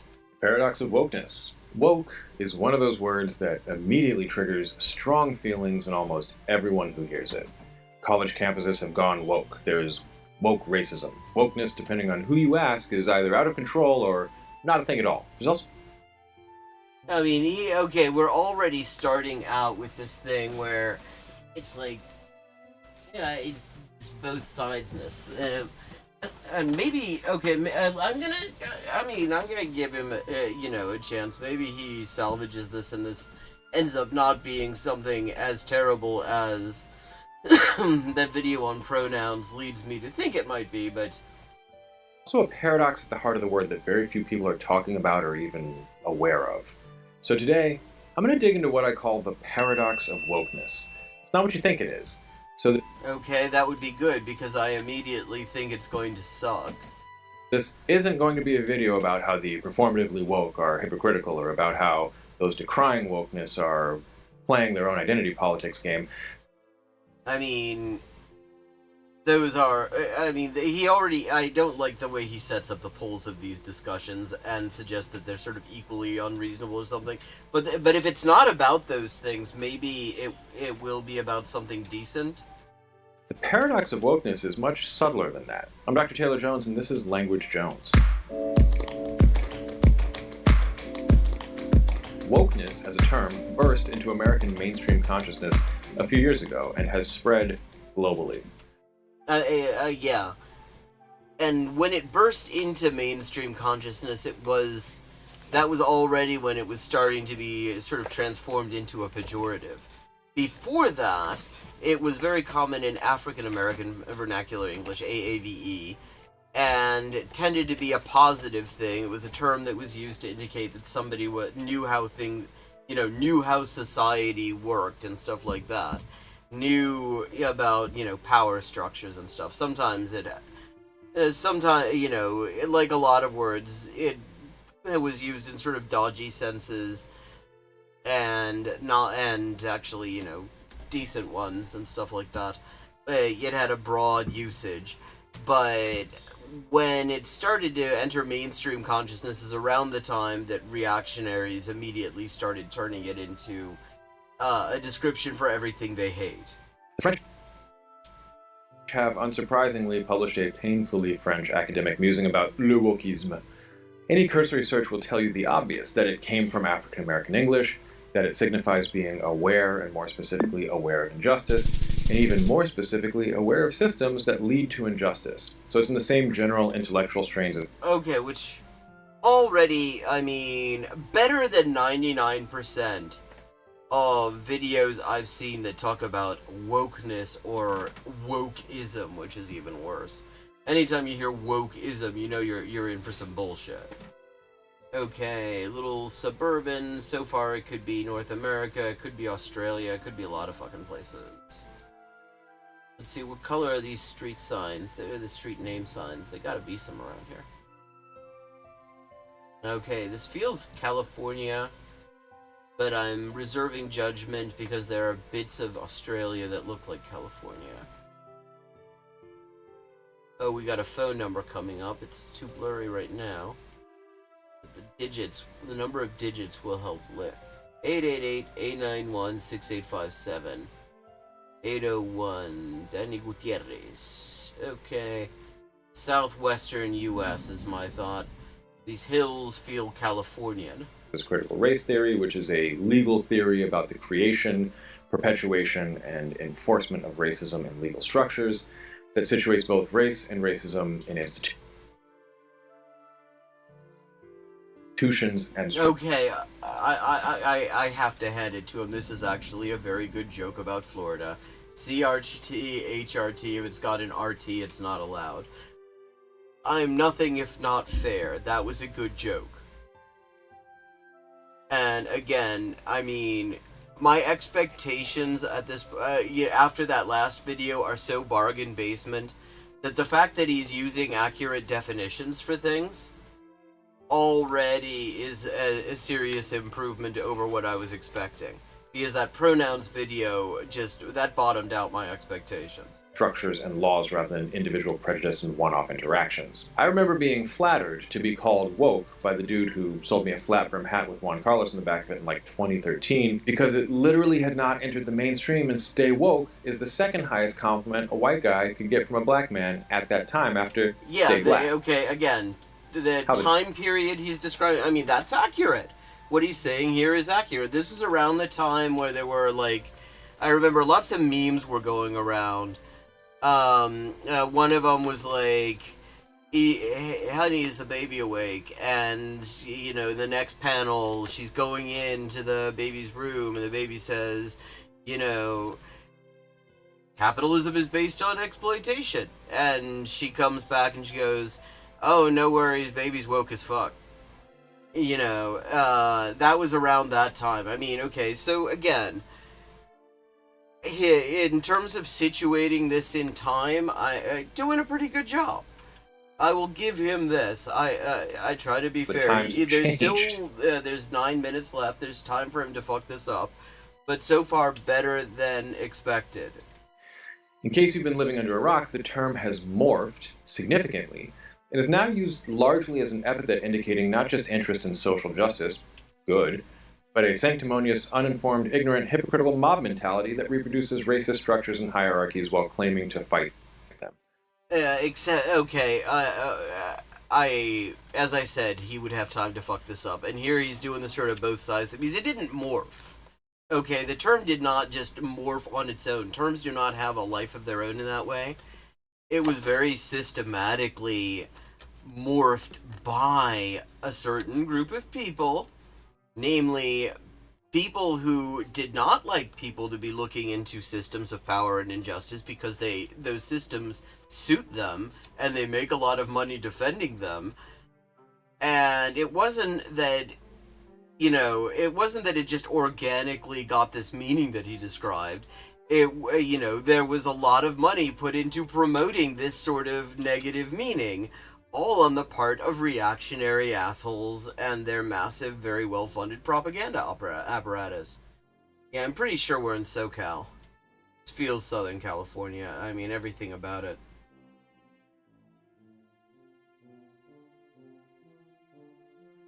Bad. Now, pejoration, the process whereby a word takes on a negative meaning, is not new or terribly interesting. I mean, I find it interesting, which is why I keep coming back to studying the euphemism treadmill, where our polite words for things become impolite because the concept taints the new word. Draper. That's a me problem. But what's happening with woke is an overlooked phenomenon, and one that I think plays a big role in American life.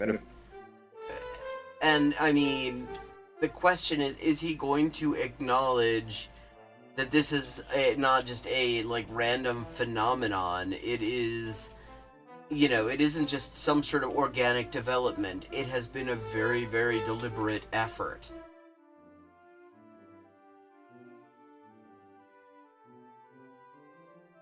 Draper. I've never heard of Draper, but it feels very, the landscape feels Southern California.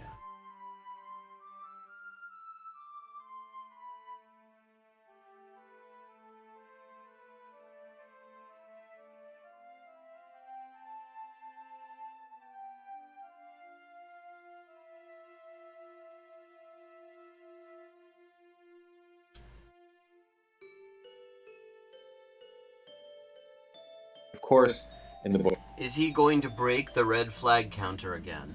I'm very proud of the broken red flag counter clip that I created there. I thought that came out very nicely, and it's got a War Games reference in it. Book that I'm currently writing. If you like, subscribe, and ring the bell for notifications, you won't miss updates on that. Most of you probably know that woke originated in African American English, but what many people don't know is that African American English is not just a slang factory. It's a language variety all its own, with its own. Okay, and again, see, this is not unexpected, because the one thing I do know about this guy in terms of academically, because he does point it out a fair bit, is that his specialization is in African American English. So you would hope, it is just a baseline expectation that somebody who is a linguist studying African American English is going to get this right, and he gets this right. So good. Regionalisms and its own grammar, one which is more complex than classroom English. I've met. It has features that nobody the thing about linguistics, the thing that is fascinating about it, is that it's all about studying the aspects of language that a lot of the time that nobody really thinks about, that nobody really talks about, that everybody just somehow understands. And African American English is full of interesting features like that don't get talked about much, because because it's a marginalized language and spoken by marginalized people, and therefore it is disrespected by a lot of the people who are otherwise, the people who are most obsessive about grammar. A lot of them will disrespect a non-standard variant. And especially a marginalized variant, because it's the society we live in. But it does also, it's always fascinated me ever since the first time I was really exposed to it, which was in high school, where that was the main language being spoken. Tons of people who think that woke was a playful, slangy word like on fleek or no cap. Let me know in the comments if you'd be interested in a video explainer on why African American English grammar, especially around tense, aspect, and mood on verbs, is more complex and sophisticated, yes, I said it, than standard classroom English. Actually, this is this is exactly where I went when he said the thing. And again, here we are on a better than, expected bit. This is an interesting thing about African American English. Do you know the difference between a declarative sentence without the verb to be and one that says be, and the one that has be in it? Because that is an important tense aspect decision. There was an interesting study that was done. It was like white and black toddlers, like I think 4 or 5 years old, and they would ask using African American English. They would look at Sesame Street characters, and there was one of some other character, I don't remember which one, eating a cookie or eating cookies, and then there was Cookie Monster not eating a cookie. And what they asked was, who eating cookies and who be eating cookies? And the white kids did not make a distinction there. They all pointed to whoever was eating a cookie in the picture. The black kids, on the other hand, because African American English makes this distinction, understood that who eating cookies refers to who's eating cookies right now in the image, and who be eating cookies is who is characterized by the fact that they do that a lot. I mean, these are sorts of, this is also why, a lot of, like, white writers who will use some AAE dialogue, why it's always so fucking cringe. Because they treat it like it's just some slang, just some vocabulary, and don't recognize that it has its own grammar, that it actually has its own actually very complex system of things like tenses and things like that. And so they just completely fuck it up. What he's talking about is actually, this is actually stuff that legit fascinates me.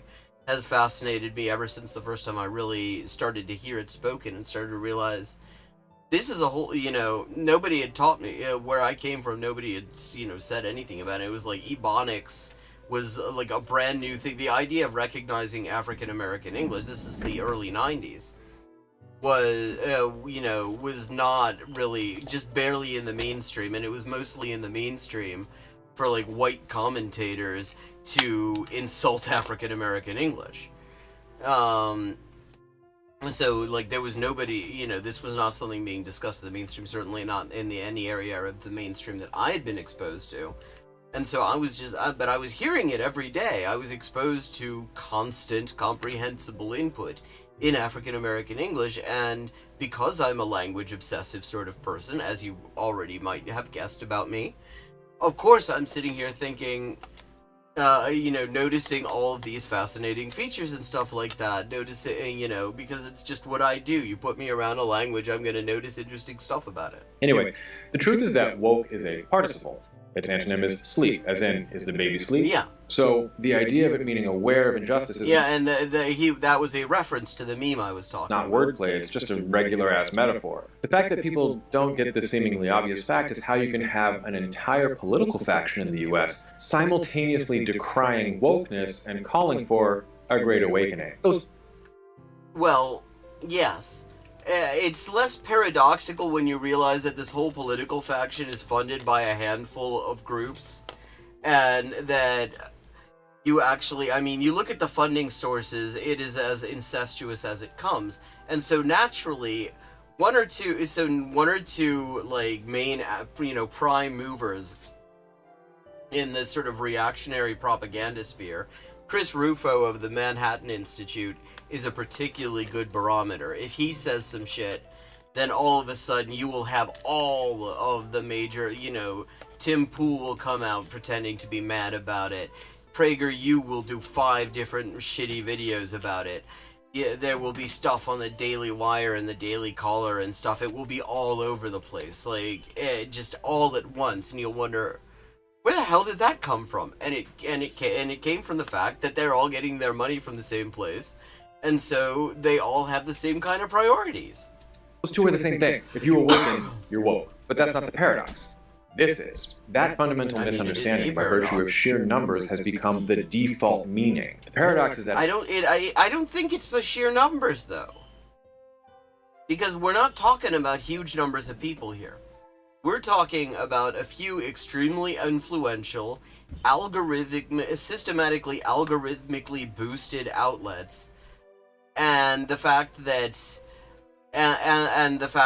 you have a media system as well that actually tends to lean in the same general direction, if not quite as, like, rabidly. I don't think it's sheer numbers. I think that it is an example of the power of media and the power of selection.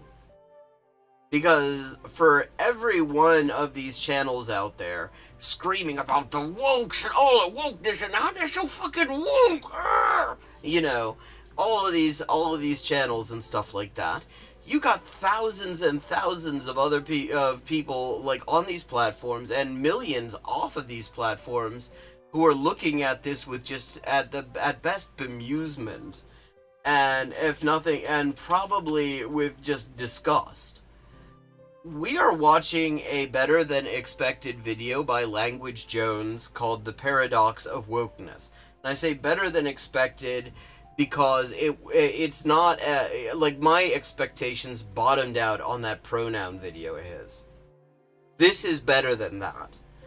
And that already, you know, that already is just better than expected.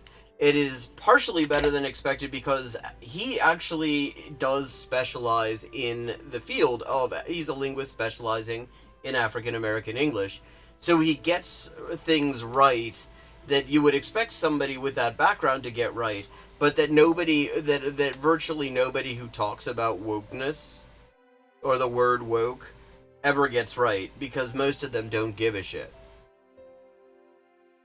That African American English is a language variety spoken by strictly less than 12% of Americans, and it becomes the source of words for the other 88%. Because of the language ideologies that tell us that African American English is uneducated, lazy, and slang, and more importantly that African American English is not really its own conceptual thing at all.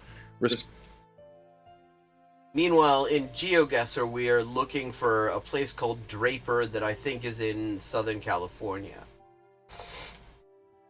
Yeah, I mean, and the thing is, one of the things that he really that I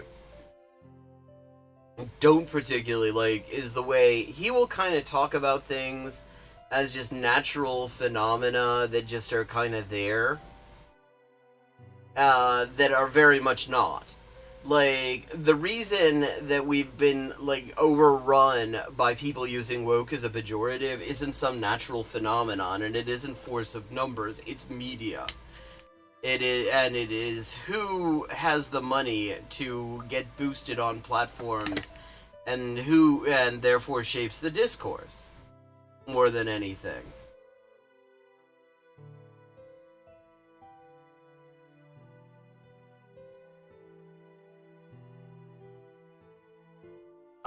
I had seen something about that, and it's exciting to know that Google Translate will be fucking up 110 new languages when they can't even do the ones that they already had right.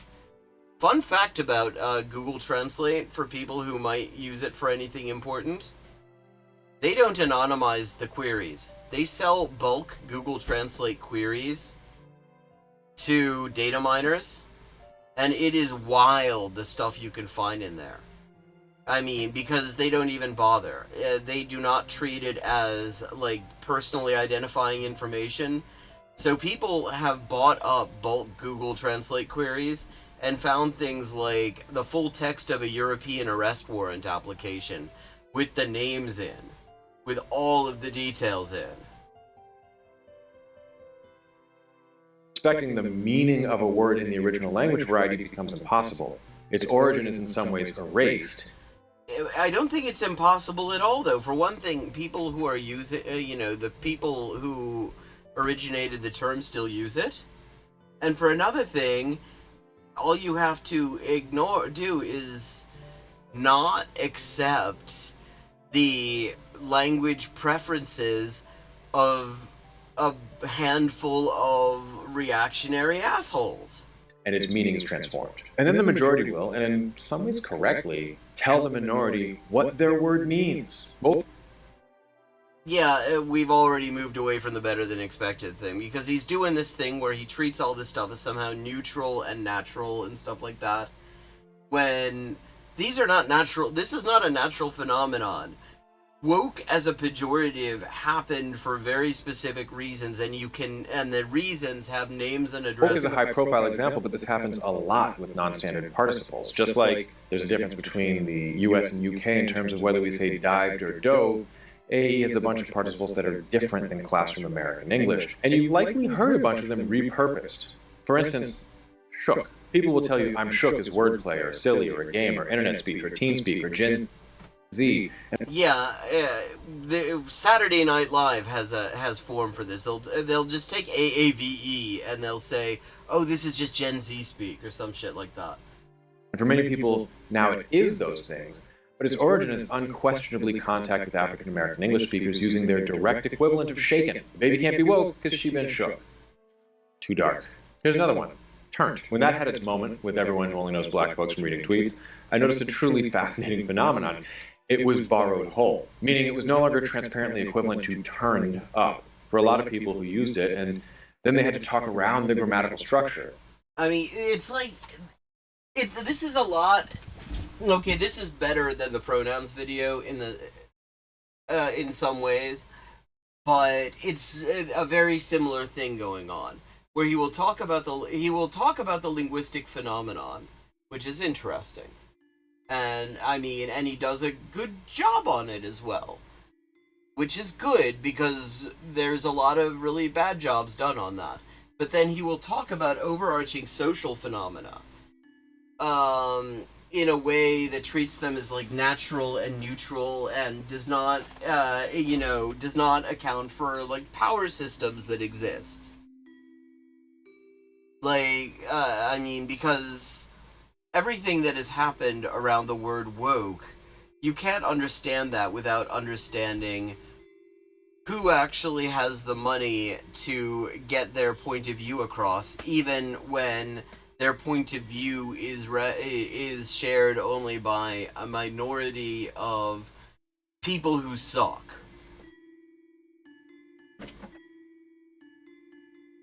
Instead of forming the future by saying they'll turn up, they instead had to come up with structures like get turned up. And again, turned is just a variation on the past, like burnt and burned. The baby's sleep now that the light's turned out.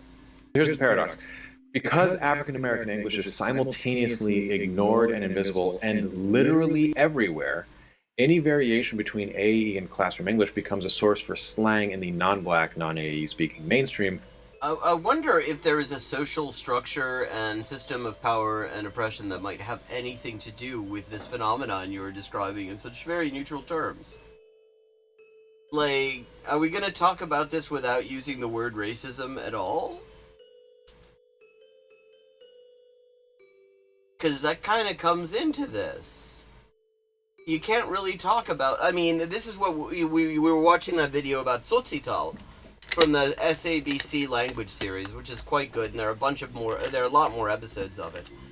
But, I mean... yeah, and it's the same sort of thing, where you cannot really talk about the status of these languages and their history without talking about the power structures in which they exist.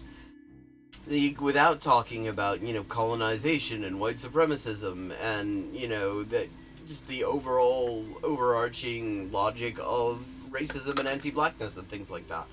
You can't, I mean, when you talk about it, it ends up being very incomplete and it ends up naturalizing things that don't need to be naturalized. Where it gets uncoupled from what it meant and continues to mean in AAE. And because not even all black people speak AAE and only 12% of the US is black and the overwhelming majority of non-black people don't speak it or really even understand it, the new meaning becomes the overwhelmingly dominant mainstream meaning of the word. And words mean... yeah, but this is not the same phenomenon. This is not the same thing as what happened with woke. There was not a huge campaign, well-funded, to, shift our understanding of turnt. Okay? That did not happen. That was just a more common thing. That was just a more standard kind of cultural appropriation that went on. Due to exposure to the word, but not necessarily to the culture. And, essentially, white kids who wanted to be cool, adopting it. That is not the same thing as what went down with woke.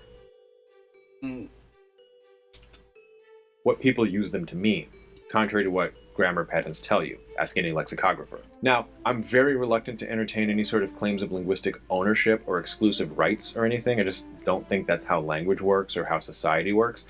But I do understand. Well, let's just talk about how society works.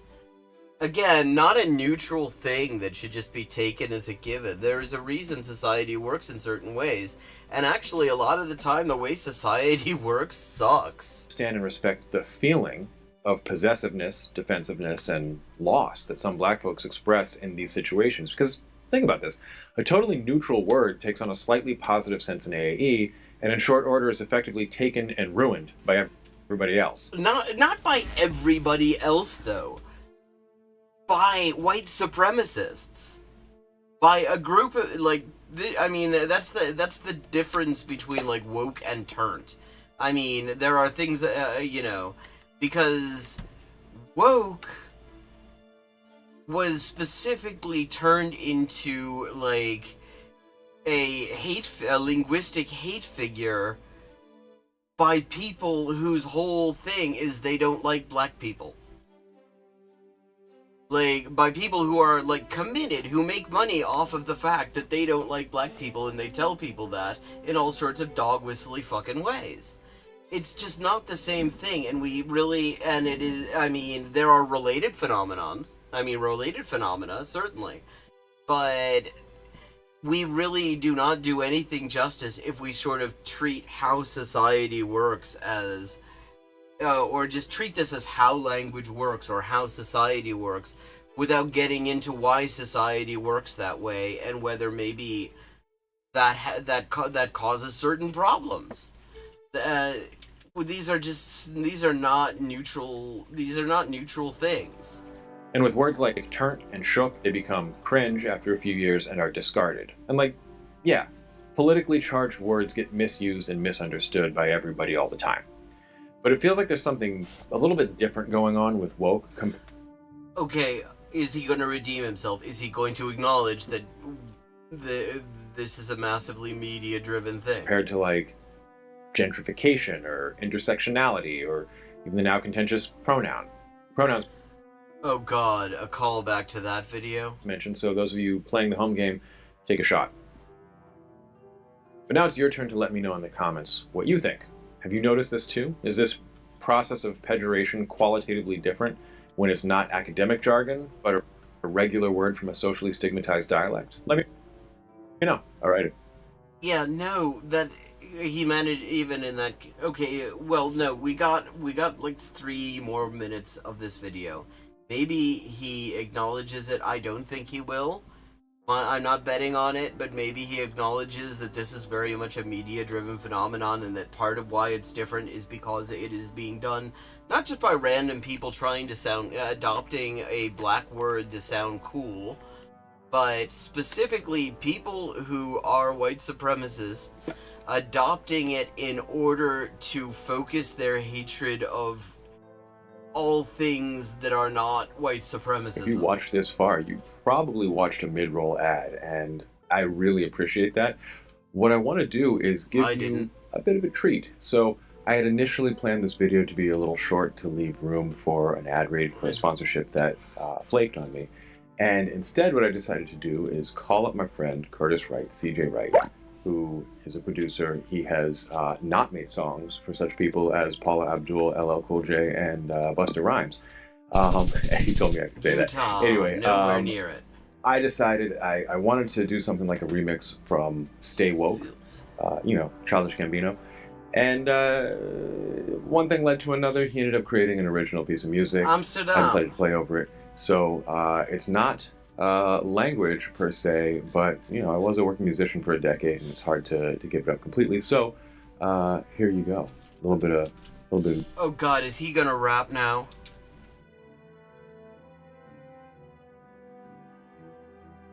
Music to see us out at the end.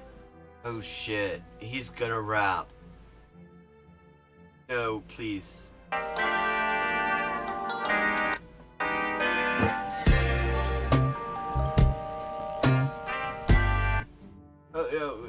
Or is he just gonna play the bass? I mean... he's not playing it just now. That's in the recording. Please don't rap. Play play the instrumental, okay? The instrumental's nice. I like the instrumental. I'm learning things from the instrumental. Oh, is this a synth? Hey, River, is this a synth thing that you did? Because I'm also learning to compose with synths.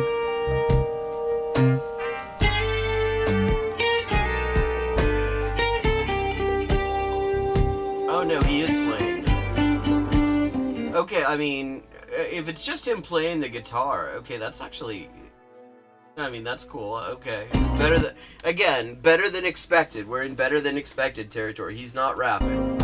Thank fuck he's not rapping.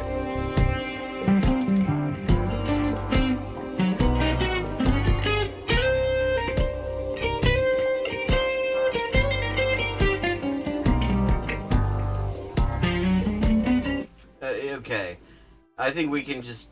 I mean, here, if you want to hear the rest of the guitar, I guess, video is, here's the link is in chat. Okay. Overall, let's just say, better than expected, mostly because he spends a lot of time on the details of the origins and stuff like that, and he did not do the thing I was worried about after that pronoun video of saying that that woke people are being paradoxical or something like that. But at the same time, this, like, treating these phenomena as somehow neutral and natural, that is not good. It's not accurate, for one thing, and it's just also just not good.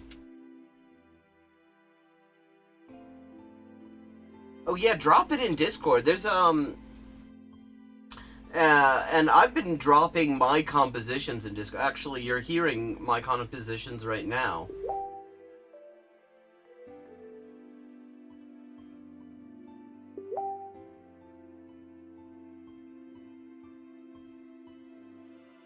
Now, we've got a number of options here for the remaining 40 minutes, more or less. We've got some more of the language series. We've got isiXhosa, we've got Sesotho, we've got Xitsonga, Afrikaans. Actually, the one on Afrikaans was really good. And the nice thing about the one on Afrikaans is it's in Afrikaans with English subs, which means I don't have to stare at the subs so much to understand what they're talking about, because I actually know Afrikaans. That was an excellent one. Oh, I'm gonna have to check out that Czech TV show Comeback. I mean, that sounded interesting, and I don't get to do enough stuff in Czech. Czech has pretty vowels. I love Czech's long vowels. Okay, let's check out the language series on Afrikaans. This one I actually already watched, unlike most of them.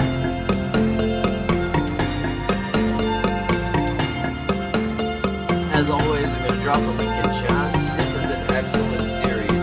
You want to learn about South African languages, you know, their history, you know, the sort of problems that they have experienced and are experiencing, and what they're like, what the languages sound like and everything.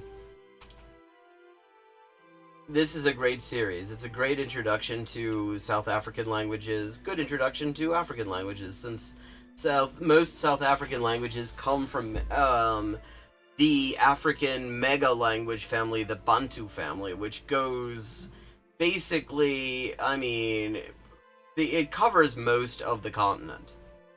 I mean, everything from like Swahili all the way up in like Kenya and Uganda. Lingala is Bantu. I mean, it is one of the two really, really big language families in Africa in terms of geographical extent. It's huge.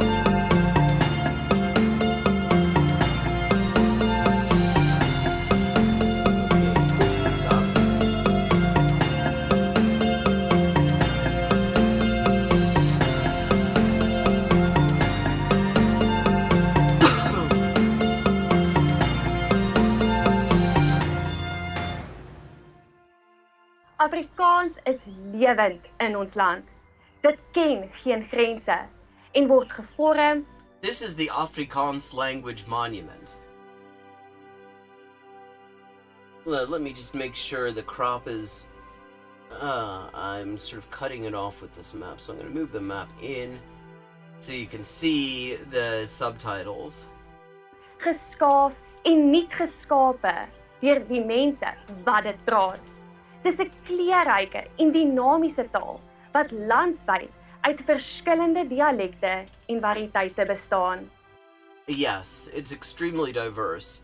And one thing, out of like the languages spoken by large numbers of people in Africa, and not outside of Africa, Afrikaans is probably, for Indo-European speakers, easily one of the easiest one to learn. Let me just break down. I did a whole video on this a while ago, but Afrikaans does not really do verb conjugations. I mean, not even for like tense to a great extent. Like very few verbs actually have past tense forms. There aren't cases and grammatical genders and stuff like that you have to deal with. Basically all the stuff that is particularly complicated for an English speaker about Dutch, they have just gotten rid of. So the only article is D. Well, the only definite article is D. And then the indefinite article is or It's always spelled apostrophe N. There's basically, again, no narrative past tense form. So when you read novels in Afrikaans, as I do a fair bit, everything's written in the present tense. Because they don't really do a narrative past for the most part. And it's also very amenable to code switching. Like, a lot of variants of Afrikaans, particularly as spoken in, like, Cape Town, people will just throw in all sorts of English in there. Maar behoort Afrikaans regtig en werklik aan elke Afrikaans sprekende? Het ons die vryheid, die vrymoedigheid om Afrikaans te praat soos wat dit van kleins af op ons ore val?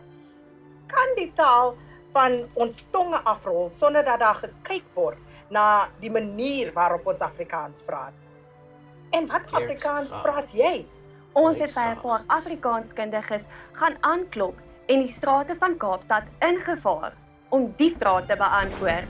The one thing I like about this episode as well is they really do look at the diversity of the language.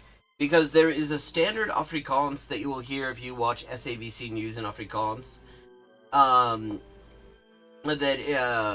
But then there are numerous different variations on it, because there is a white Afrikaans, and then there are numerous others that are spoken by different ethnic groups in South Africa, like the Malay population, the Khoisan peoples have their variant of Afrikaans. They have multiple of them in different parts of the country, and it's an extremely diverse language as a result of that.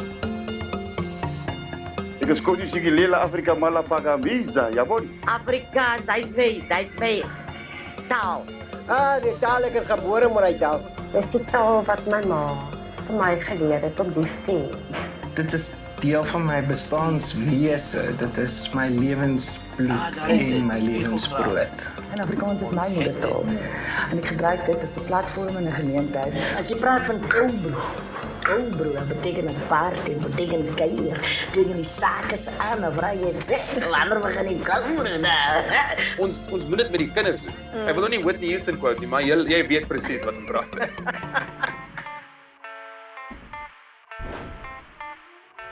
Afrikaans het oor 3 kontinente ontwikkel. Hierdie 3 seile verteenwoordig die Europese invloed, jou Hollandse invloed, jou Engelse invloed, jou Franse invloed. Van die boonste seil af is die afname van die Hollandse invloed is besig om af te neem. C. Langhoff gesê, Afrika is die brug tussen Europa en Afrika. En die hoogste seil is 57 meter hoog.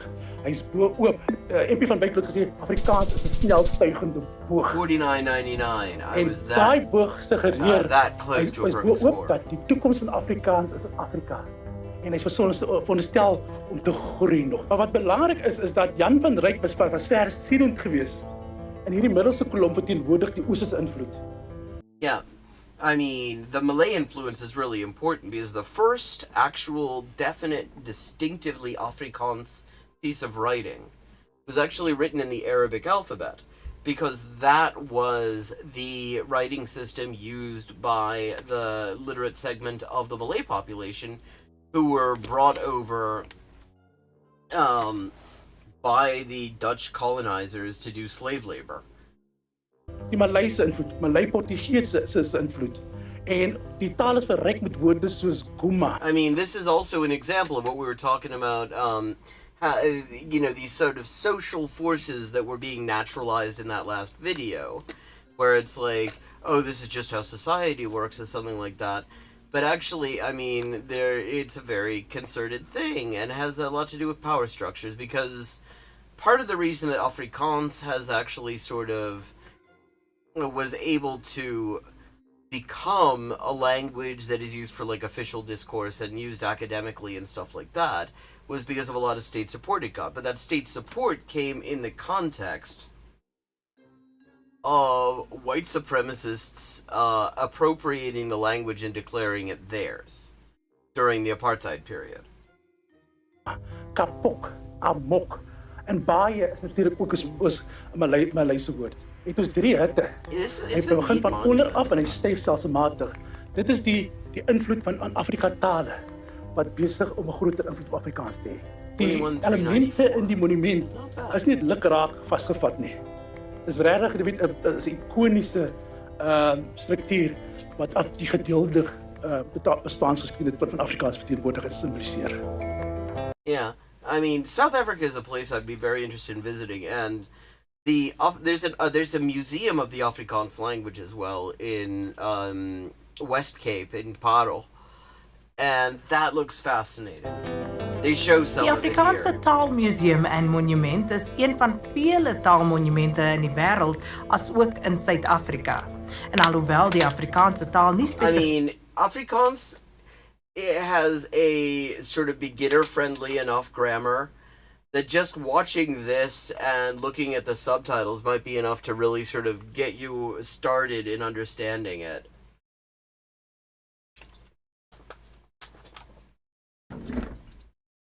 in die Parel ontstaan het nie, wou Parlite graag die bydra van die eerste taalbeweging herdenk het en is die monument op 10 Oktober 1975 onthul. Ons het by die direkteur van die Afrikaanse Taalmonument, Michael Jonas, gaan inloer om te gesels. It's also just interesting brutalism as well. I mean, this is totally brutalist architecture. Oor die geskiedenis en ontwikkeling van die Afrikaanse taal. Nou, ek staan nou hier en dit sê hier, dit is ons erns. Dit is ons erns means we're serious about it. En ons praat nou van die taal Afrikaans. Ja, inderdaad, jy weet, die spreekwoord kon nie meer korrek gewees het nie. As 'n instelling, kyk ons na die ontstaan en ontwikkeling van Afrikaans en bevordering van Afrikaans in aller domeine. Maar ons fokus ook natuurlik op die wederwysige respek tussen inheemse tale en erken die invloed wat tale op mekaar het. En dis belangrik vir ons. Yeah, I mean, that is one of the things about Afrikaans that is fascinating, is that it really is one of these languages that is just constantly absorbing things. And so you get an extremely diverse vocabulary as a result of it. Om die taal te sien as 'n identiteitsbouer en draer van kultuur. En dit is vir my baie interessant, want as ons nou kyk na die evolusie van die taal, die ontwikkeling, die kultuurhistoriese beginsels van die Afrikaanse taal en waar ons vandaan kom tot waar ons nou is. En hierdie taalmonument praat natuurlik oor al daai dinge. Ja, as ons kyk na die simboliek van die monument, suggereer dit dat Afrikaans het oor 3 kontinente ontwikkel. Europa, die Ooste en in Afrika. Ja. Maar kom ons staan by die eerste taalkontak wat op 1595 tussen die inheemse Khoi volkere met die The Khoi people are amongst the speakers of some of the most ancient languages that we know of. I mean, their languages are like easily 10,000 years old. And very phonetically rich. We were looking at a video from this same series last week about the San language and the San sort of continuum of languages. And they all have like this amazingly complex sound systems, like some of the most complex in the world that, of known languages, with a huge number of click consonants and vowels and stuff like that. Dit volgens Christo van Rensburg word beskou as die eerste vorm van Afrikaans. En teen 1625 het ons al die eerste 31 woorde in Afrikaans, 'n lys van 31 woorde gehad wat wiet en water byvoorbeeld ingesluit het. So Afrikaans het nie gekom na 1652 met die volksplanting nie. Daar was 'n hele aanloop gewees en verskeie volkere het 'n bydrae gelewer tot die ontstaan en ontwikkeling van die jong Afrika taal. Jy weet, mens gesels maar nou daar en jy gesels baie lekker oor al die dialekte en die variëteite van die Afrikaanse taal en die invloed And later in this video, they talked to one of the directors of the Standard Dictionary of the Afrikaans language, talking about how they go about making sure to keep it up to date and recognize all the diversity of the language. I mean, it's a fascinating video. Sommige van ons Asië en Asiatiese tale op Afrikaans. Afrikaans in Arabiese skrif word beskou as die vroegste vorm van geskrewe Afrikaans. En die Bayadin deur Abu Bakr Effendi is 'n godsdienstriglyn wat geskep is vir die moslems. So geskrewe Afrikaans het nie begin met die stigting van die Genootskap van Regte Afrikaans op 14 Augustus 18. Yeah, this is what I was talking about with the first identifiably Afrikaans piece of writing being in the Arabic alphabet. This piece that he's talking about, the Bayan ad-Din. 75.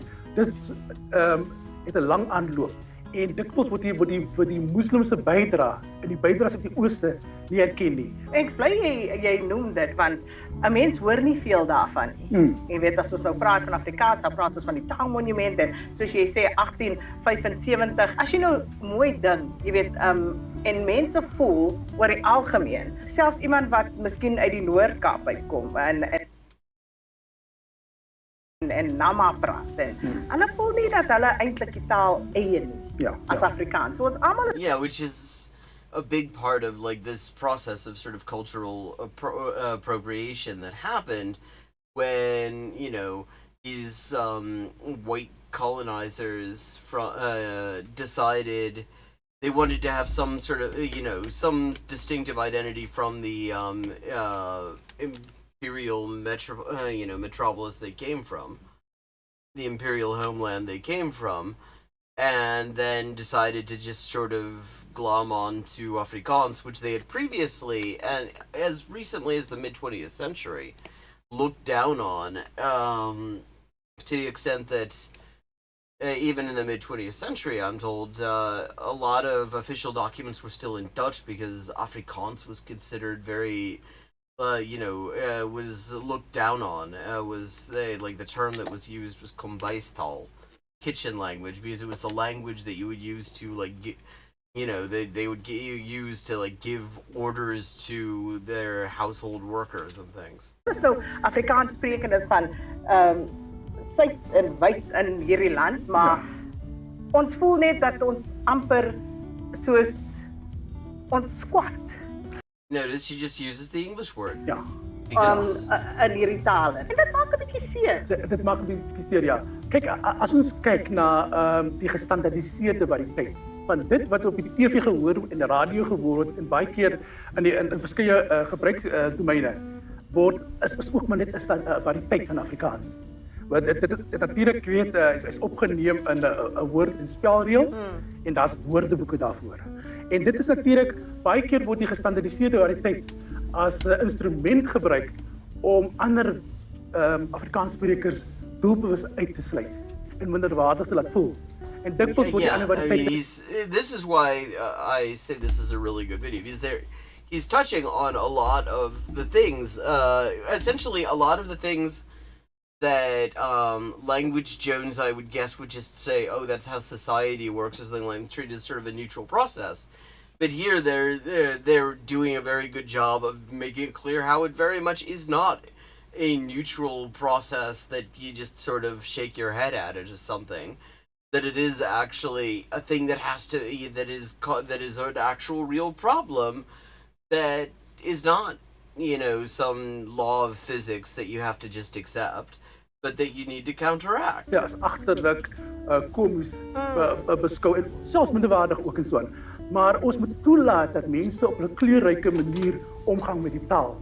Want soos ek van tevore gesê het, taal is 'n draer van identiteit, 'n draer van kultuur. En dit is deel van jou menswees, dit is deel van jou lewende erfenis. En as jy nie kan jouself uitleef in daai taal nie, dan tas dit jou menswaardigheid aan. Really, I just have to say, now I was mostly listening and not watching the time I watched this. But the way that this brutalist architecture is worked into the landscape is actually really cool. You have these big, like, sort of concrete lumps, but somehow they actually sort of fit into this forest that this is all situated in. So daar is natuurlik baie bewegings, veral onder Afrikaanse.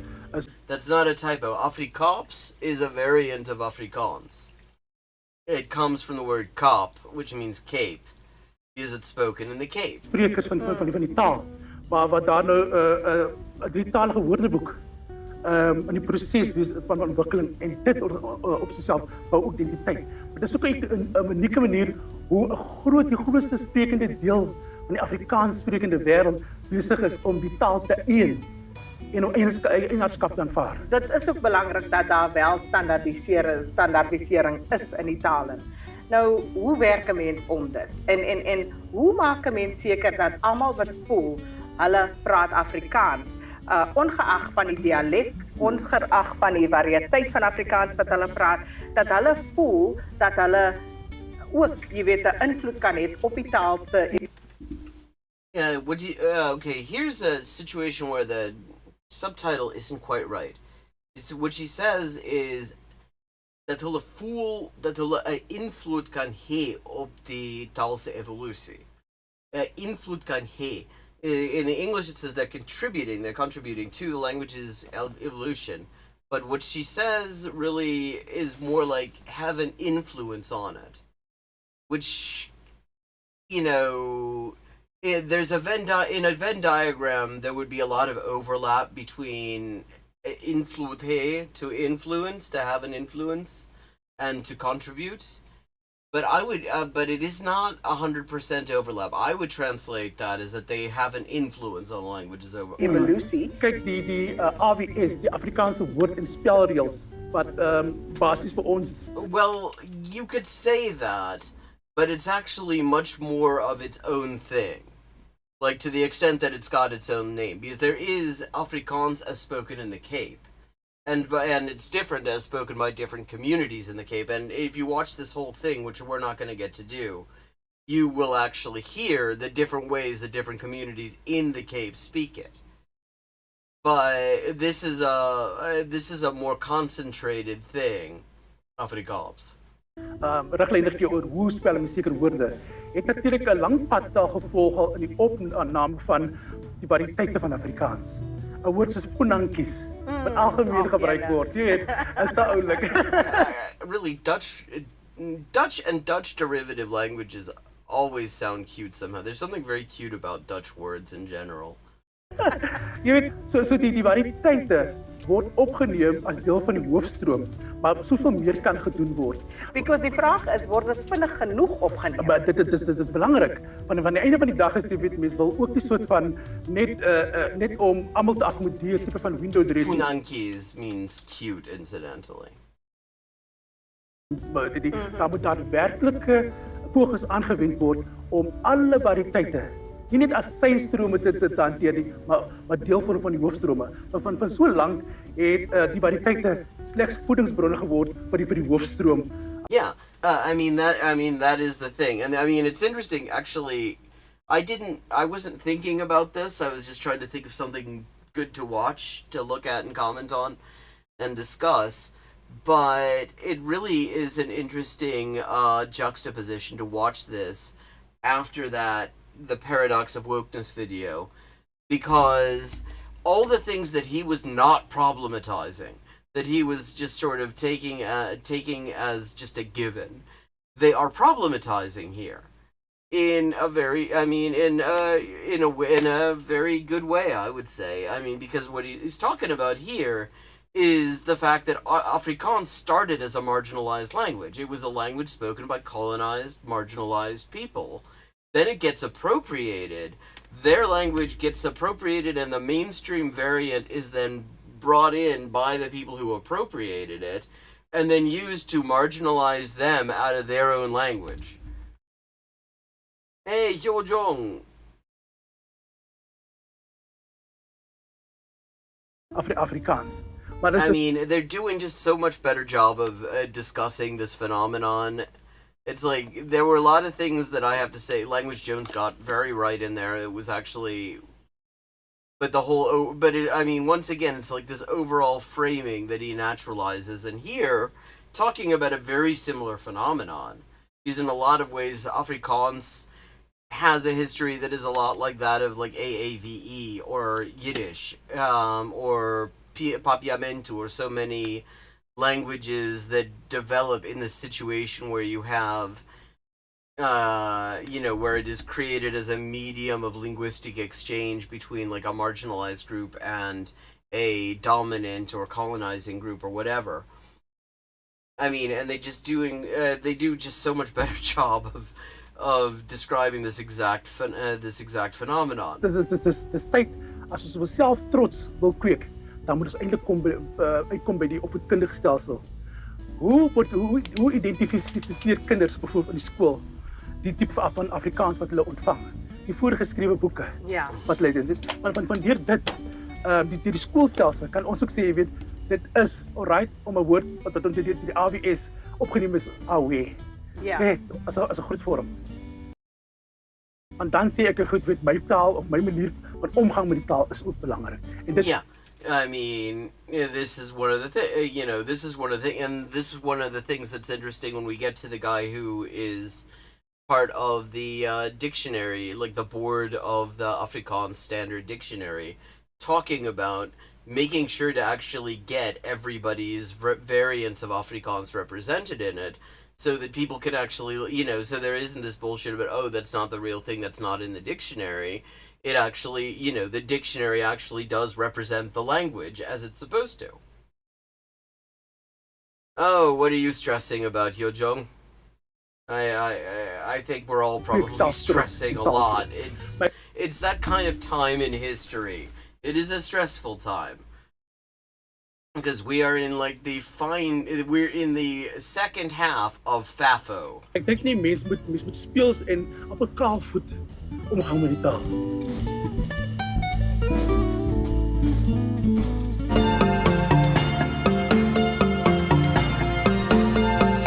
Okay, and it is about time to start wrapping up, and I need to think about eating things because I'm actually rather hungry.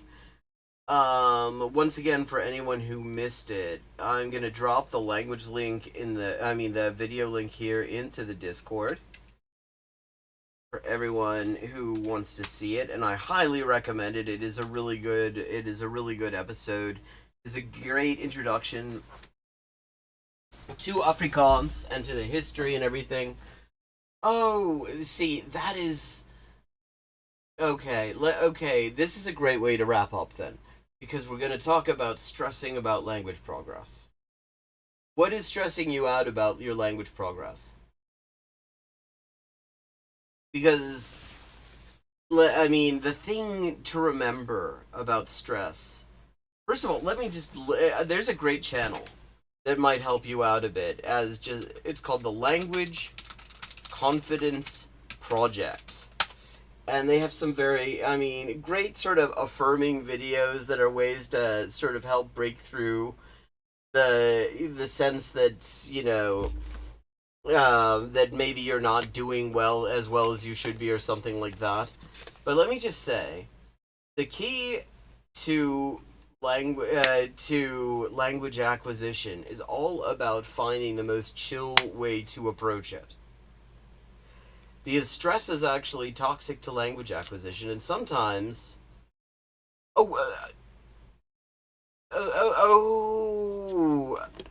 Okay. Hyojong, you're a native English speaker, right? The fact that you are making slower progress in Korean than Arabic and Portuguese is normal. That is not you. That is not a you thing. That is the fact that the structures of these languages, like Portuguese, is an Indo-European language. And there's a lot to get used to, but the structures are similar and the vocabulary sources are similar. And Arabic is not Indo-European. It is an Afro-Asiatic, Semitic language. There's a lot that you have to get used to there, certainly. But structurally, it actually has more in common with English, say, than Korean does. Korean, you are getting into a whole different territory. It is a similar situation to learning Japanese as well. In fact, structurally, Japanese and Korean have a lot in common. So when you're talking about when you're having trouble with this compared to like Arabic or Portuguese, yeah, you are going to. There's a lot more to get used to. It will take longer. That is not a you thing. All you can do there is find, the right kinds of input, the right kinds of things to listen to and watch and read, and just understand it's going to take more getting used to. Like Japanese, which has, as I said, has a lot of structural similarities with Korean, even though they're not related. They do have a huge overlapping vocabulary that they both get from Chinese, though. But that took me way longer than just about any other language that I've ever learned. That was partially because I did not really have... I started out, I did not have the kinds of insights into method that I have now. I started out, I was like 9 years old when I started to really seriously take an interest in Japanese. And it was partially because, the internet really wasn't there. The web wasn't there. Finding resources was way harder. But it's also because you have to get used to a lot more. The structures, the way the verbs behave, all these things make it more complicated. You are naturally going to take longer. Your progress is naturally going to be slower because of that. So don't stress out over it. That's the nature of the language. Remember, we were talking about, things that are being treated or that are being naturalized that shouldn't be. This is a thing that just is natural. This is just the language behaves in ways you are not used to. The way expressions are formed is not the same. You've got a more complex pronoun system. You've got a verb system that has, not just, it doesn't conjugate for person, but it does do all of these things in terms of politeness levels and, a special past tense specifically for things that you can, vouch for, and all these complexities. And it will take longer for you to get used to those things. And there's nothing to stress out about there. But sometimes it's just important to say, sometimes you do need a break. We have this grind culture. We have this culture that tells us that if we're not busting our asses and feeling working hard, whatever the hell that actually is, that we're not doing anything worthwhile. It's crap, actually, a lot of the time. It's just nonsense. Sometimes you take a break, you do other things that you feel, more inclined to do at a given time, and then you come back. Or maybe you take a break from your specific Korean learning resources and you find something else to do in Korean. or you try to do more of a passive phase, and you just watch like Korean dramas that you like, and don't stress too much over it, and just allow yourself to hear the sounds and everything about it. Yeah, I mean, okay, well, what you're doing, let me just say, the first thing, to the extent that you're discouraged because you feel like you're doing something wrong, you are inherently doing something that is hard, in this case, compared to other languages that you could be learning, compared to other ones that you have learned. It is actually legit harder. So you should just temper your expectations given that. Temper your expectations. If you're worried that you're not speaking as well as you should be, for example, that's going to take longer. It's all going to take longer because there's just more to get used to. That is not a you problem. That is inherent in what you have taken on. Like, if you, I don't know, decided to learn orchestral composition and you just started with it, you would have trouble with it because it's extremely complicated. I know, I've been learning it. What you're listening, the music that you're listening to in the streaming these past few weeks are examples of where I am with it now. But it's a complicated thing, and you just have to recognize that and not, understand that you are where you are. And sometimes you can change around your resources and improve your results that way. You can find different things to listen to and watch and read and do. But to a certain extent, you will it's just going to take a while. You just got to get used to all sorts of stuff. And if you're feeling too stressed about it, just take a break, do something else.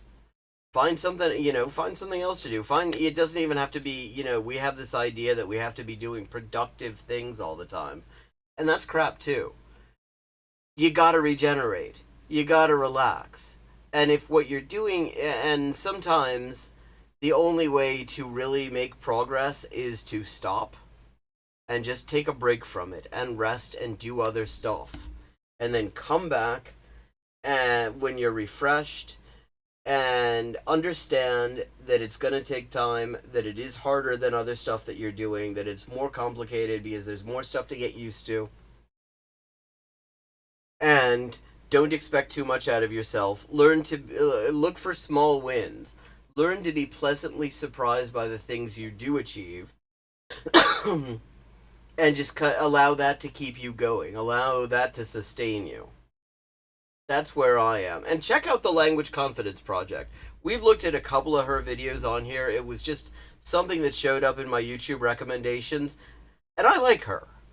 I like her style. I don't know her, but I like her way of doing it. And I think, as a source of encouragement, I think her channel is quite good.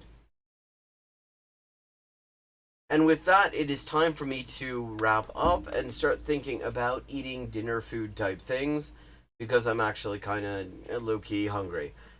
Have a good evening, and I will be back tomorrow on Twitch. Let me drop that link for anyone who doesn't have it.